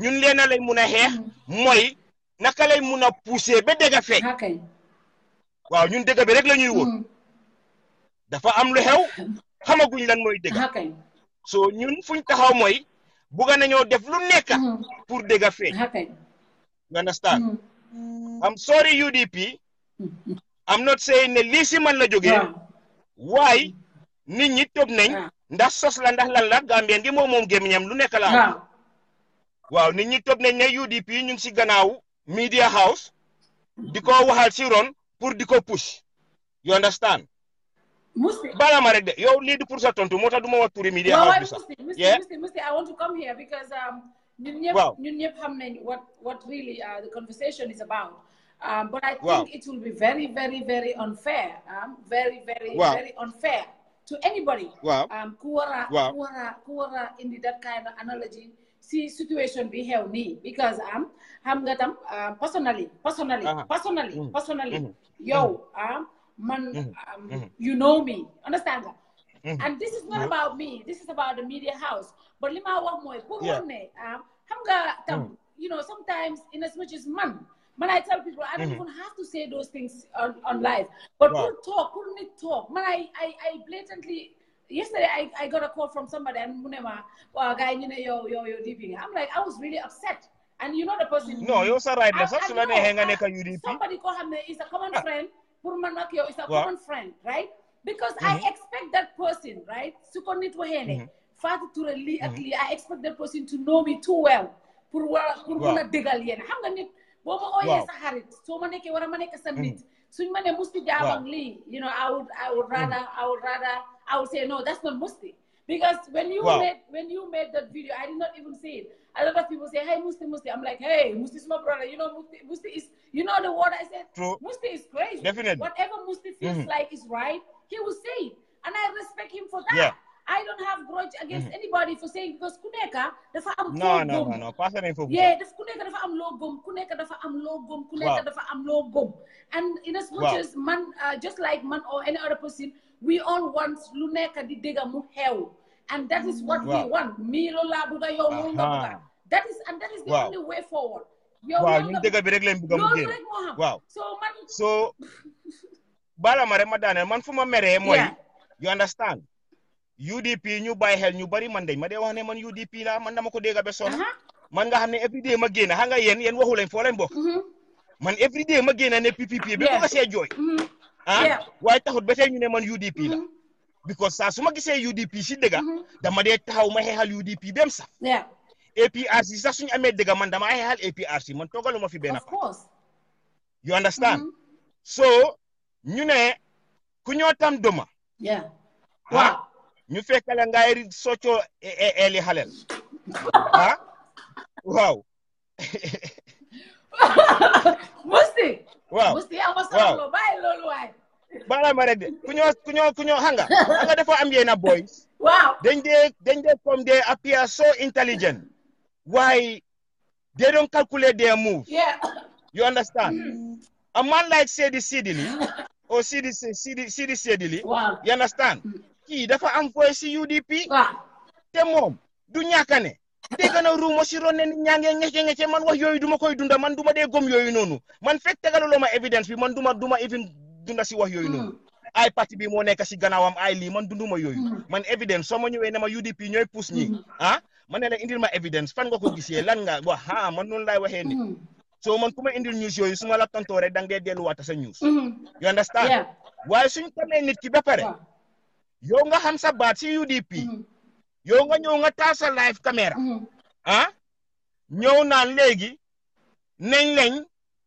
resal phone pour this particular media house mu mun a dem defend boppam kemoon yéen a ngay tilimal seen parti bi xalaat lañ loo leen di def seen action si ak nu moo mun a affecté seen parti bi already seen parti gi setut si lii so yéen bu leen ñëw ndax da ngeen di sabotage ndax what we don't know because ku nekk dafa nekk si politique ak all motif you understand yow loolu noonu ñoom waroon nañ koo avoid suñ dem def seen GoFundMe sax ñu dem ñu def ko si ron ñoom neen ñu ngeke war a jiital ñeneen ñoo xam ne amuñ dara pour def ak UDP man foofu laay waxee ñoom pour élega si biir ñu jànga si lii because ku nekk dafa am sa right fii kenn aayew fi kenn binda waaye dañ bugg a dëkk boo xam ne dëkk bi dafa responsible bugguñ dëkk boo xam ne politicien bu foog ne moom foog na ne moom mun naa jël dara rek dem yoonam o yaaxa anything ba pare dem yoonam workout scot free ñun bugguñ loolu ba pare tamit boole bugaatuñ leena tamit mooy media house bu nekk bu foog ne moom mun naa jóg binda lu ko neex te dara du si génn because dëkk bi kenn du la suu déedéet suñ media house yi xamee ne dëkk bi fii ku fi wax loo xam ne nii ak nii ak nii la dañ laa suu looy binda daf laa óor ne teg nga ko si yoon dem ñor so lii tamit is very healthy for our democracy ba nga xam ne kuy génn pour binda mu sóoraale ne man de su ma bindee lu ma óorut mun naa end up si court si so xaaral ma binda loo xam ne lii óor na ma dafa fekk ne media house bi tamit lu mu bindaati rek kon lu leer la because xam ne conséquences yi waaw musti xam nga comme lu ñu wax rek bëggu ñoo dugg si spécifique but fii non boobu moom nañ ko bàyyi bii dinaa si wax tuuti for example comme yow ni nga amee right I think personally yow ni nga amee right musti jaaba nga génna nga taxaw nga ne you know man I stand by Fatou Touré gëm naa ne Fatou Touré nit ku baax la defut lii Awa Ndiaye am na right dugal life am moom tam ne man de Fatou Touré suma xarit la te Fatou Touré dama koo support Fatou Touré dama koo raisal fon wala dama koo support is ida Awa Ndiaye nekk PPP wala Awa Ndiaye nekk UDP wala ni Awa Ndiaye am na droit boobu I think ne if you're talking about rights here if you're talking about rights and responsibilities musti everybody has the right nga nekk UDP nga nekk PPP nga nekk doy nga nekk len ku nekk am na right I think we have to establish that has to be established man suma boppa nga bàyyi naa la nga wax nga jeexal that has to be established ku nekk for example you're talking about that conversation you know, Awa Njie war na mun a génn defend Fatou Touré xam naa ko. Fatou Kan mooy si Awa Njie because man Awa Njie bi xaw ma ko te dégguma anything from her. No, I'm just. Man si Sedi Sidi li laa ko déggee. I'm just giving an example. I'm just giving. Oh name okay waaw waaw. Non man dama dee bëgg a wax tur because nga fi Gambia soo waxut tur rek ñu foog ne yow da nga ragal so man dama dee bëgg a wax guys suma dégg. I'm just giving an example. For example, okay, let's do the same lane. For example, today yo Musti Jabang, I think I saw your video. Before, and I saw you made a comment and you defended your party leader. You defended your party leader. Musti, you are my friend, but I saw you defend your party leader, and I even watched your video. I'm defending. No, I am defending my integrity of my party. Great. Not my party leader.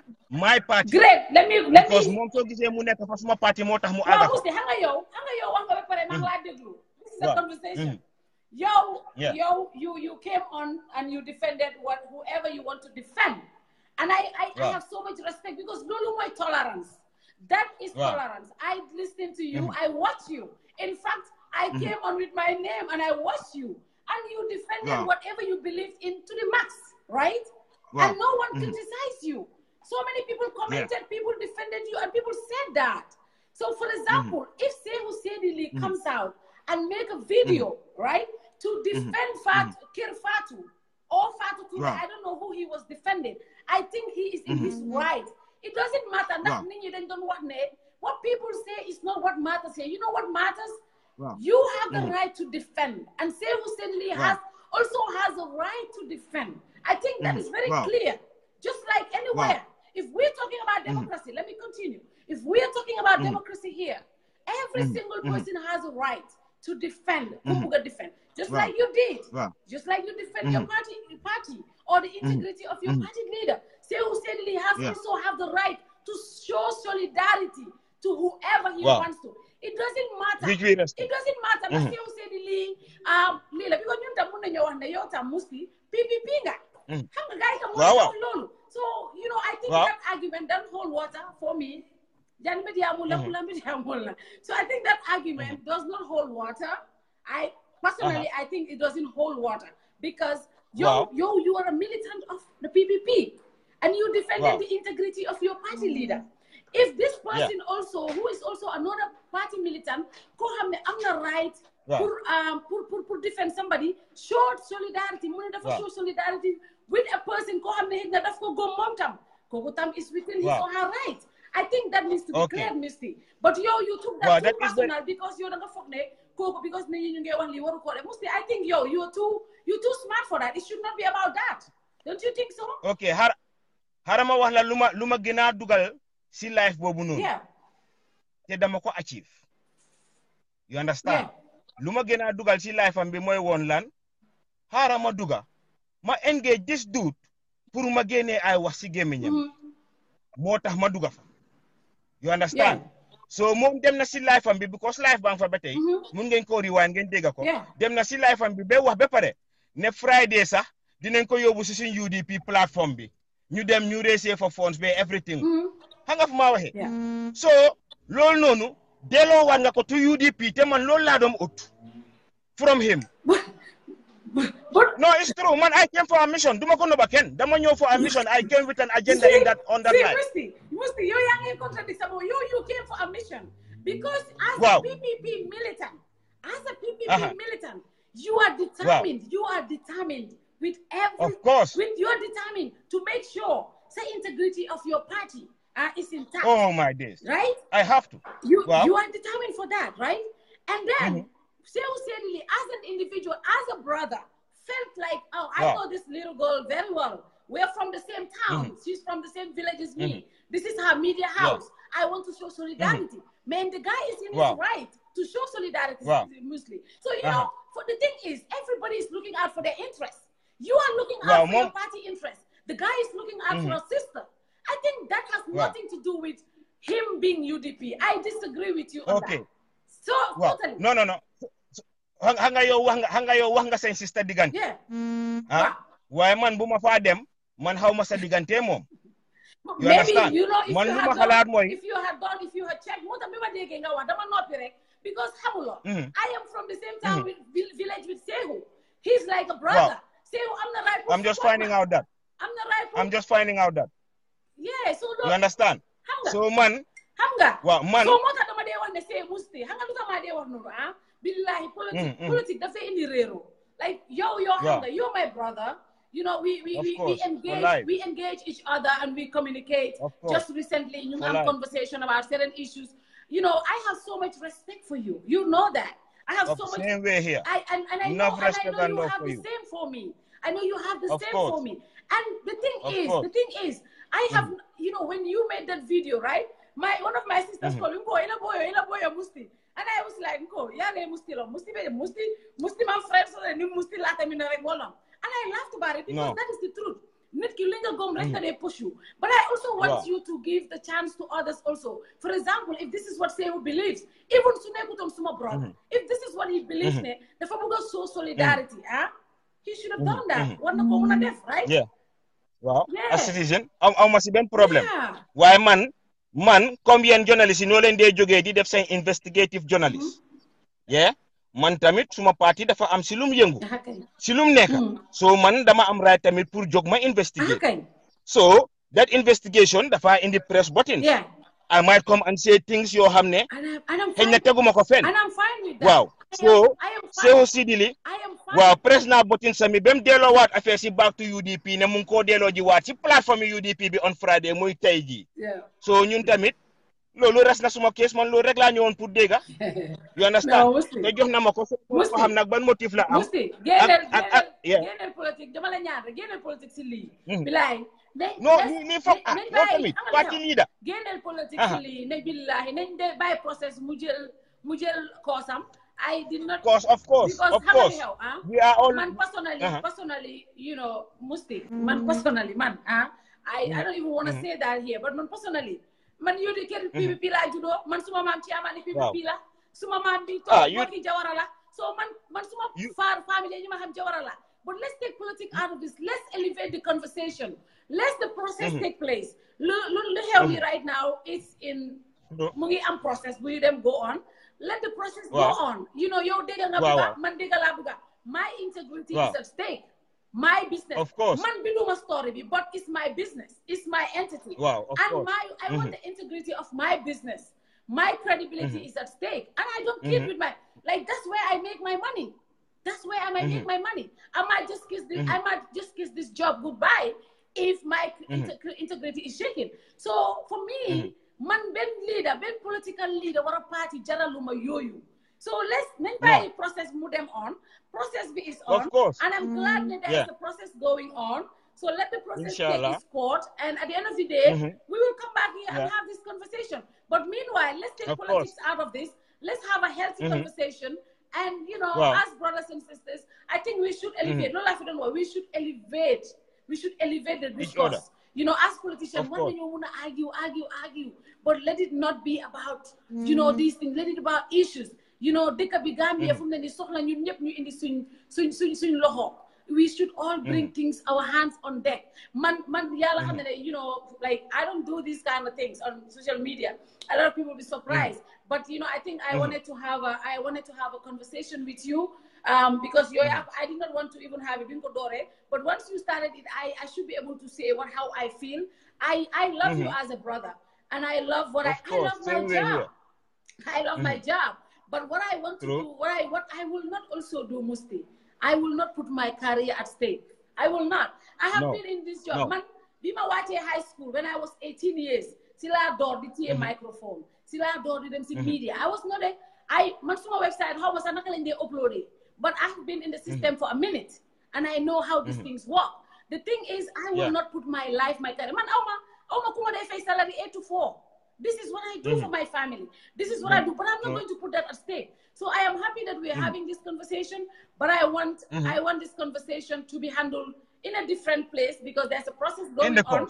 And to process what we do here, if anybody is at fault, you know, we have no motive, we have no ill intention, and I will never have an ill intention against nobody.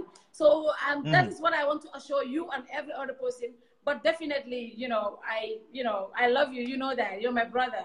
But I'm I glad know, I'm man, glad we we love had you this long time. conversation. BFP We Taisa. should not have this conversation here, but I'm glad we had it, you know? Yeah, definitely. No, pour yo man ma yo no issue because man ham na lu surround sorry bi ne nit mo indi journalist mo indi news bi in their media house ñu publish man dégg naa la yow sa boppa nga wax si ne boo ko jotee teg nga sa time because óoru la woon ak yooyu noonu yëpp man maa ngi follow affaire si throughout you understand so xam naa ne lii is nothing to do with you directly you understand why you happen to be the boss of the media house you understand comme fu mu nekk rek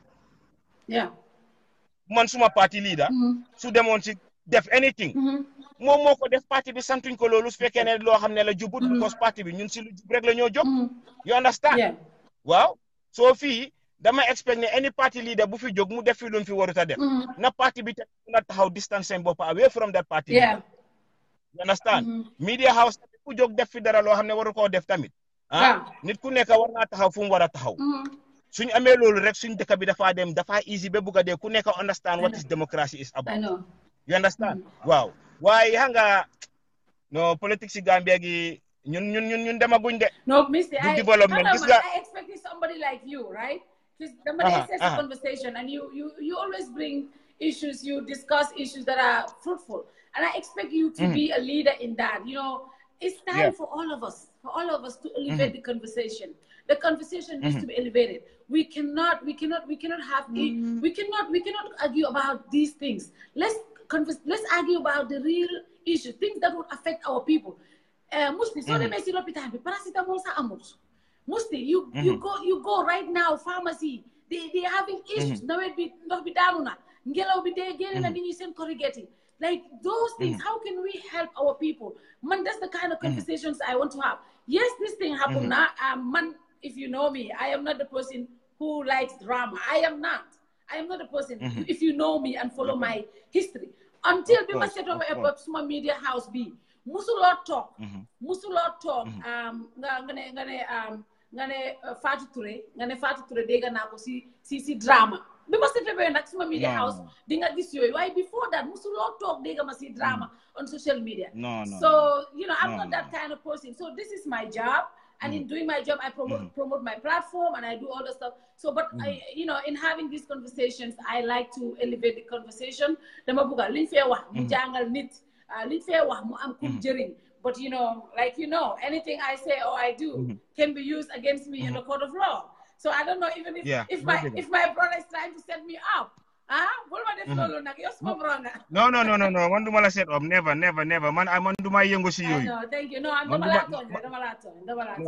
No. Thank you so much. Man lu yóbbu nit kanam rek laa yëngu man no ma gis ni. I know. Wow, definitely. Lu yóbbu nit kanam rek laa yóbbu. Man I always support anybody. Si loo mun di nekk as long as mu ngi baax. Yeah. I'm behind you full 100%. I know that. You understand? I know. Why politics bi dafa sad rek nu mu nekk di demee. I know. So fu mu nekk everybody is a suspect. Nit ko óolu woon démba hanga gis nga government soo demee ba set ko. Si doorin bi yéen ñëpp di ngeen kontaan. Because am ngeen victory. Waaye gis nga soo leen demee ba dugga ba toog. Ku nekk suspect la dee nekk. Because daf dee am ñoo xam ne ñu ngi am good intentions. Mu am ñoo xam ne because of their low performance. Mënuñoo deliver nothing. They have nothing to offer. ñooñu ñoo dee nekk di wóor si suñ noppi njiiti di leen wane moytul kii de soo ko moytuwut kii dina def lii kii de maa ngi leen lii kii de xam nga yooyu leen war a bàyyi yu sew yooyu nga def sa liggéey yow government bi taxpayers yaa ngi laa fay 9 to 5 yow amuloo dara looy wax si noppi président o noppi ministre o noppi directeur lu dul affaire yi nit ana sa liggéey bi xanaa amuloo liggéey pour def ndax yow xamuloo sa liggéey na nit ñi read seen job description si te xam ne toog foofu noonu di jowante joxuñ leen liggéey pour yooyu noonu so léegi suñ politicien arena bi because of nu mel ku nekk ngee wax lu nekk dafa raise suspicions yu bari serious man su ma la toogalee fii wax la ne aw ma suspicion si Baro wala aw ma suspicion si Ousseynou wala aw ma suspicion si Halifa damaa fen because mooy dëgga mooy politics because doo dee xam kii lan mooy next move am dafa mel ni ngay play football rek sooy play football sa opponent bi moom dafa try pour score la so every move bu mu def yaa ngi jàpp ne kon kii def ma bugg a score naka laay mën a defee suma boppa waaw so suñ leader yi dañ war a doxal dëkk bi nu mu war a demee waxuma leen ne dama fa gis fen de o joxuñu ma kenn ne dafa sew de waaye yëpp sew ñun ñëpp nañ leen ko try ñu avoid ko si suñ Gambia boobu noonu waaw because ku nekk su xamee ne place bii ma toog balaa ma faa toog suma ay moromam fi toogoon ana ñu tey nekkaatuñ fa waaw place boobu tamit danga faa génn te ëllëg keneen a faa toog waaw nu Barrow amee doole tey pour yóbbu Yaya Jammeh commission of inquiry keneen ku faa toog tamit noonu laa amee doole pour yóbbu Barrow ministre mi yëpp tamit commission of inquiry so faate xeju fi you understand te ministre yi nii man soo gisee ma am confidence si ñoom mooy ak government ni Barrow bi soo gisee ma am confidence si ñoom mooy every day yaa ngi am lu la fàttali sa action si mooy lan mooy commission of inquiry bii nekk on so yow loo ñàkka xel xanaa commission of inquiry bi every day dina la fàttali waaw so ñoom tamit loolu laa leen ñaan nañ jàpp si commission of inquiry bi def ko lu leen di fàttali pour ëllëg ak si biir suñ fa nekkul bu misunderstanding am waaw bu nga ne suñ next government buy génn ñu génn rek dem si wasalaam ñu seeg sañ xaan bu ees bi ñëw ñu jekkale waaye government bu nekk ñu ñëw set up commission of inquiry ak xaalis yu bari yu ñoo dégg nii yëpp ne moom la ñoo fay si commission of inquiry suñ lopitaan yi amul garab suñ nawet bi taalagul ba tey suñ yoon yaa ngi yàqu nawet di jot na xaalis bi yëpp ñu ko jël di ko fay ay nit pour lan pour génnee dëkk ak recover suñ xaalis si dëkk bi ñun bugaatuñ lii mus ñoo dalati soo ku nekk na def lu mu war a def rek si dëkk boobu noonu ndax media house la ndax ministre la ndax président gi la neen leen jiital yàlla ñu def luñ war a def si yëfi Gambia gis nga man nag man su ma neexee maa gën a bandi àdduna si yëpp waaye su ñëwee si yëfi Gambia maa gën a jub àdduna si yëpp duma ko dee caaxaane man Gambia is my jihad waaw man Gambia yaa yaakaar mu dugal ma àjjana because man moom soo ñun kuulu de is not cool at all soo xeexal suma dëkk man mooy suma jihad ba loolu dugal ma àjjana soo duma ko caaxaane waaw definitely thank you bro thank you for that ma bàyyi la nga jël sa ñeneen ñi tamit thank you for that positive message waaye waxal gars yi rek ku nekk na bàyyi xelam rek ku nekk support fu moo support ku nekk def lu moo def waaye tamit soo déggee sa parti mu ngi si yéena comme man su ma déggoon PPP ne am na nit ñu ngi joxoon si yéena dinaa bàyyi suma xel dégg nu ma maneuver around it waaw loolu ne du ne du sa right xangas nit da ngaa am right waaye sa right sax léegi dafa am noo ko mun a doxale serious man UDP is a party I really respect su Gambien ngi buggee fàtte démba bugga ñoo forcer ay yeneen nit yoo xam ne faada ñun dunduñ ko because ñun gis nañ fi démba bu moo démba ñana fi taxawal Gambia si parti waaw bugguñ cib nit ñu ñëw last minute score goal nit ñi ñëpp ñëw di yuuxu di leen wax ne ñoom ñooy hero yi bugguma fay nekk di wax ju sew di gaaduwaale xaaral ma bàyyi ko foofu noonu waaye ñun ñëpp Gambia lañ paate xeju fi waaw ku nekk non dama wax rek because dafa am ñoo xam ne dañ bugg a yab Gambian si you understand toog di wax benn nit o ñaari nit ñoo fi def yëpp loo xam ne Gambien gi yëpp a si def from sànni karta ge yëpp suñu neexee sax ñu ne Gambien yi defuñ si ñëpp because ma kon lii du xew musti dama la waaj a expel de dama la waaj a expel non man kay maa ngi wàcca fu mu nekk yu man naxari fan yi moo bari ba fu mu nekk non I don't even know where to start naanal ndox yii bu mu la di naxari musti bul di nangu dara non lu ma naxari bul di nangu dara déedéet xam nga man lu ma dee métti xam nga lu ma dee métti dañ dunda 22 years yoo xam ne ñu ñoo rey te ñu bari ñu ngi toog defuñ si dara waxuñ si dara soo ñit ñooñu nag nga xam ne defuñ si woon dara waxuñ si dara léegi ñoo nekk bugg a def di puus xamba si safara gi pour affaire si taal pour lan yoo xam nga ne su Gambie demee ba àgga yenn situation yow doo si def dara yow doo si wax dara suñ amee suñ jaama ji jàppale ñu suñ jaama ji buy ñëw di dugal yu sew si suñ dëkk bi yooyu soxluñ ko waaw yu sew gi jikko yu sew yi dafa bari si doomi Gambien te yooyu lañ bugg a mu daga su ñëwee suñu yëfi digga soo buggee sew nga sew sa diggante sa jabar nga sew sa diggante sa waa kër waaye Gambie génne ko sa sew gi waaw loolu lañ ñaan wasalaam am aw non man dem naa sax bul wax dara yes yes of always nice all right respect all right thank you sure gars yi musti damal naan ndox damal guur ndox demal bàyyi guys man that was naka nga ma dogee ndax man maay dog how was that yow endal sa boss endal waa gars yi kii si musti jaaba so man this like the conversation went all that one high but like hey I think it's passion la musti passion la People have their passions. People have the, you know. I always say, oh, he's crazy. So, you know, when he speak and at that level, you gotta understand him. But, you know, I'm definitely cool with it. So, bulen bye len nak musti. Yan ko trying to bye. So let me see who else. Yen léegi nag duma jëlaat keneen de because dama gis ne ñëpp seen tension yaa ngi egg. So bugguma fee indi kenn dafa mel ni tension yi egg nañ fii. So I don't want to bring anybody. Hey, Pa Malik ibe ñaadi. Huh? Nge miss le ibe ñaadi. How is everybody? How is the family? So guys, ñaata la time def nii dafa mel ni 6:30. So I gotta go now. So I'm just gonna be, hey Yakumba Sarr, I'm gonna have to leave. Magjane, ntete natila nanja, itela tansio benyami. So you, Yandi, nkane keje, iko nyari.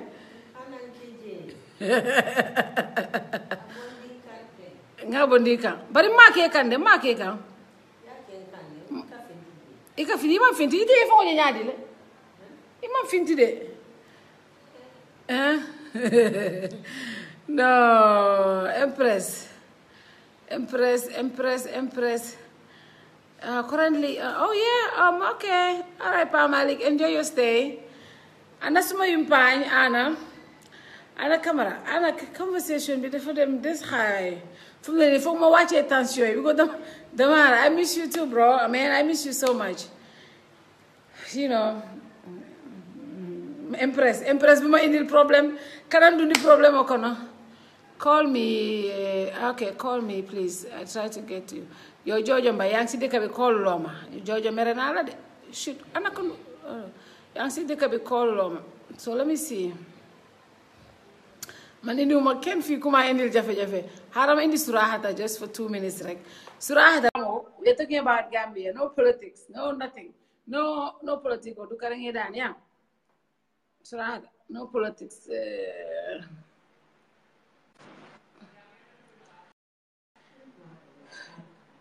Ana kamara fenki la muso, lamin jata la muso. Kami foi memba jata la lamin. Ndaka dembo jata bil kamala ala lamin. Yo ko di jelam. Ala lamin. Ala muso ana mbe wala. Ima wala mbe janda. Fatou de. America. Yeah, hello, Sura. Numbara. Ibe nyadi.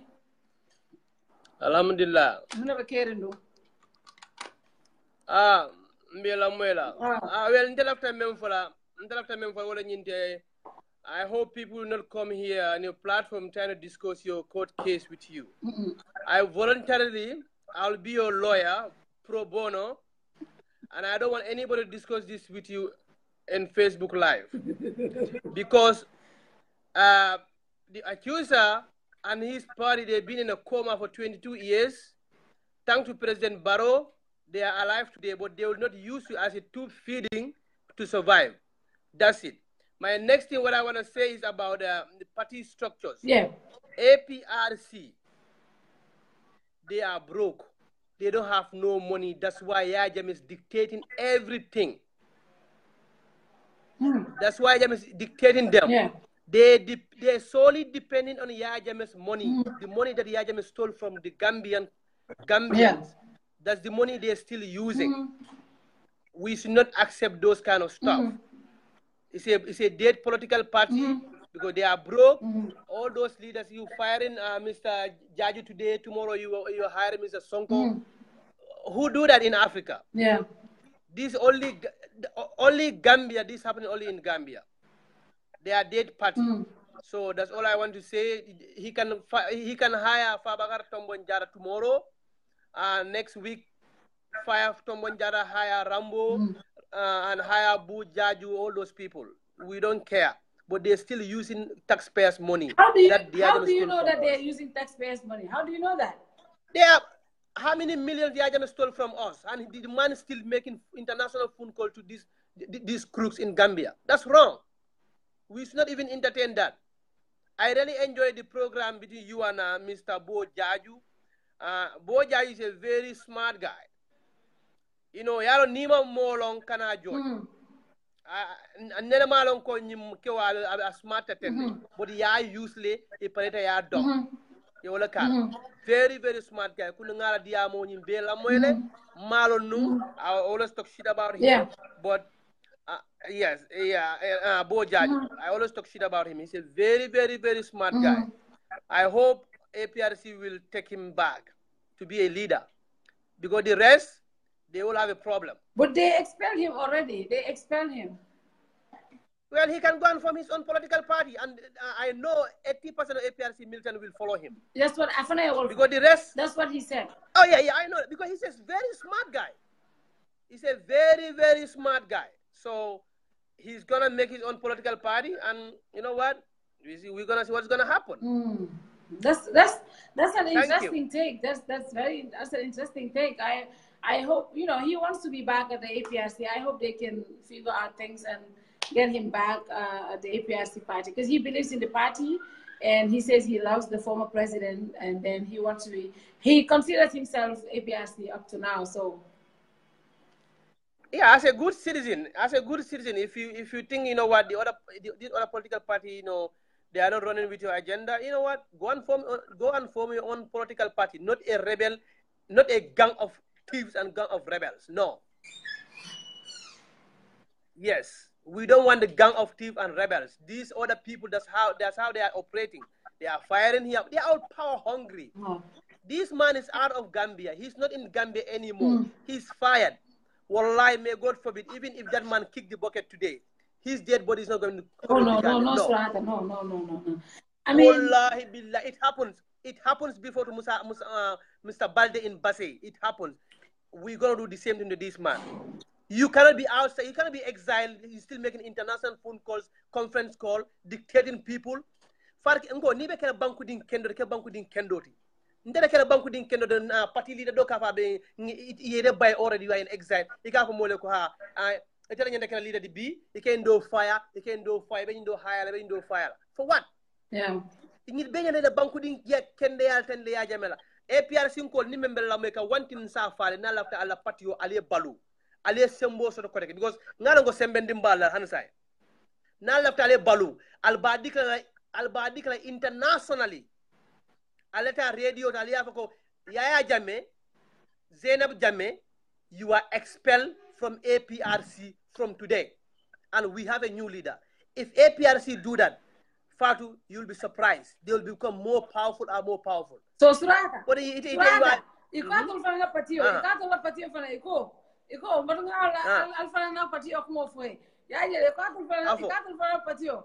Iko onku sen lom boss dina mi fo ka kige iko structure ta alfana patio de wala fode. Afo endeko yeda ko to nyamo nyimi. Afo endeko yeda ko to nyamo nyimi. O manke la hajiti. No, o manke la because Hussein mantar nun je mina fonu. Kawru Hussein mantar e mina fonu. Iko application o safi. Ngawra bo jaji ko ede ko ate application o safi le. The other Mr. Dawe application o safi. Akobar aram baro ma application o safi. Until we operate with democracy. Okay? Our party we have a structure. Ni la party man structure soto. Sometimes we send about kuma for the dinun for the affair no atakela. Ya we send down with an banjuru police station or yake gana kontuar.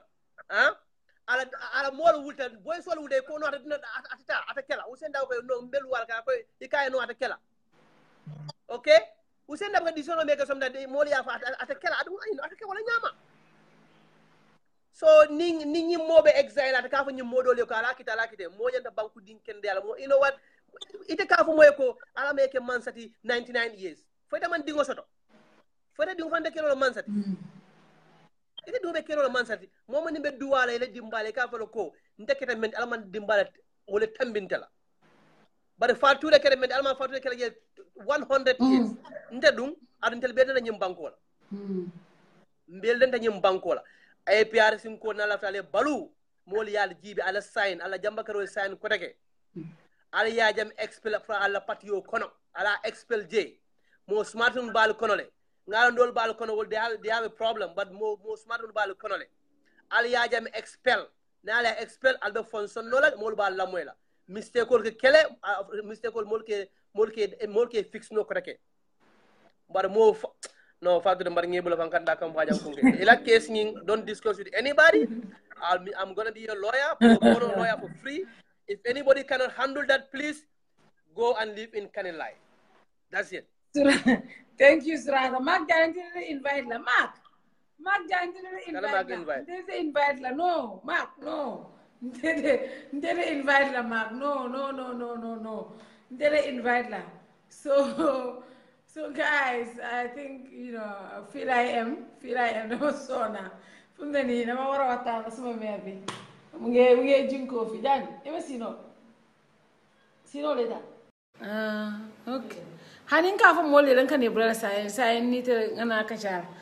Ngon ka fa mole ran ka ne bulala ni te na ka cha do monde. Ha bari turo man dia. So guys, I'm gonna have to go now. So I'll see you tomorrow. Possibly tomorrow we will have how do you call it, Rambo. We had an appointment for tomorrow to have them on to do an interview. So I'll possibly have Rambo and Honorable Lysen, so to talk to them about the internal issues, and then they really want to shed light. They were the ones who called. So possibly we'll be live around 2 o'clock. I'll just look at the time, the football timing, and then we will be around to discuss these issues. And then thank you guys. Mark Janen, thank you. Sedi kanibenyadi. Sedi si sebenyadi. Thank you Dabo Julanko. Yes, naka Empress Ja. Itani only le denta party leader la. Only fana Henry la party leader. Henry Gomez. Ola di fana party leader. Many more fine you can ding. I'm like Hani man finti de. Ale man finti. Keep on legi dafa bari ay de. So guys, I'm gonna have to I'll bring Henry. Actually, I met Henry the day after the reshuffle. I think I met him. He's doing very well. So that's your party leader. I'll bring him. So we will bring him on the show if he's ready, and plus some others. But tomorrow is Rambo and Lysen, to talk to them about issues and what's going on. So thank you guys. Good night. I have to go. Good night. I'm tired. Hey, Mahmoud Lamin Kanaji, thank you so much. Thank you so much. So I'll see you guys. Marcus Jones, thank you everyone. Mark Jani, thank you. See you tomorrow. Bye.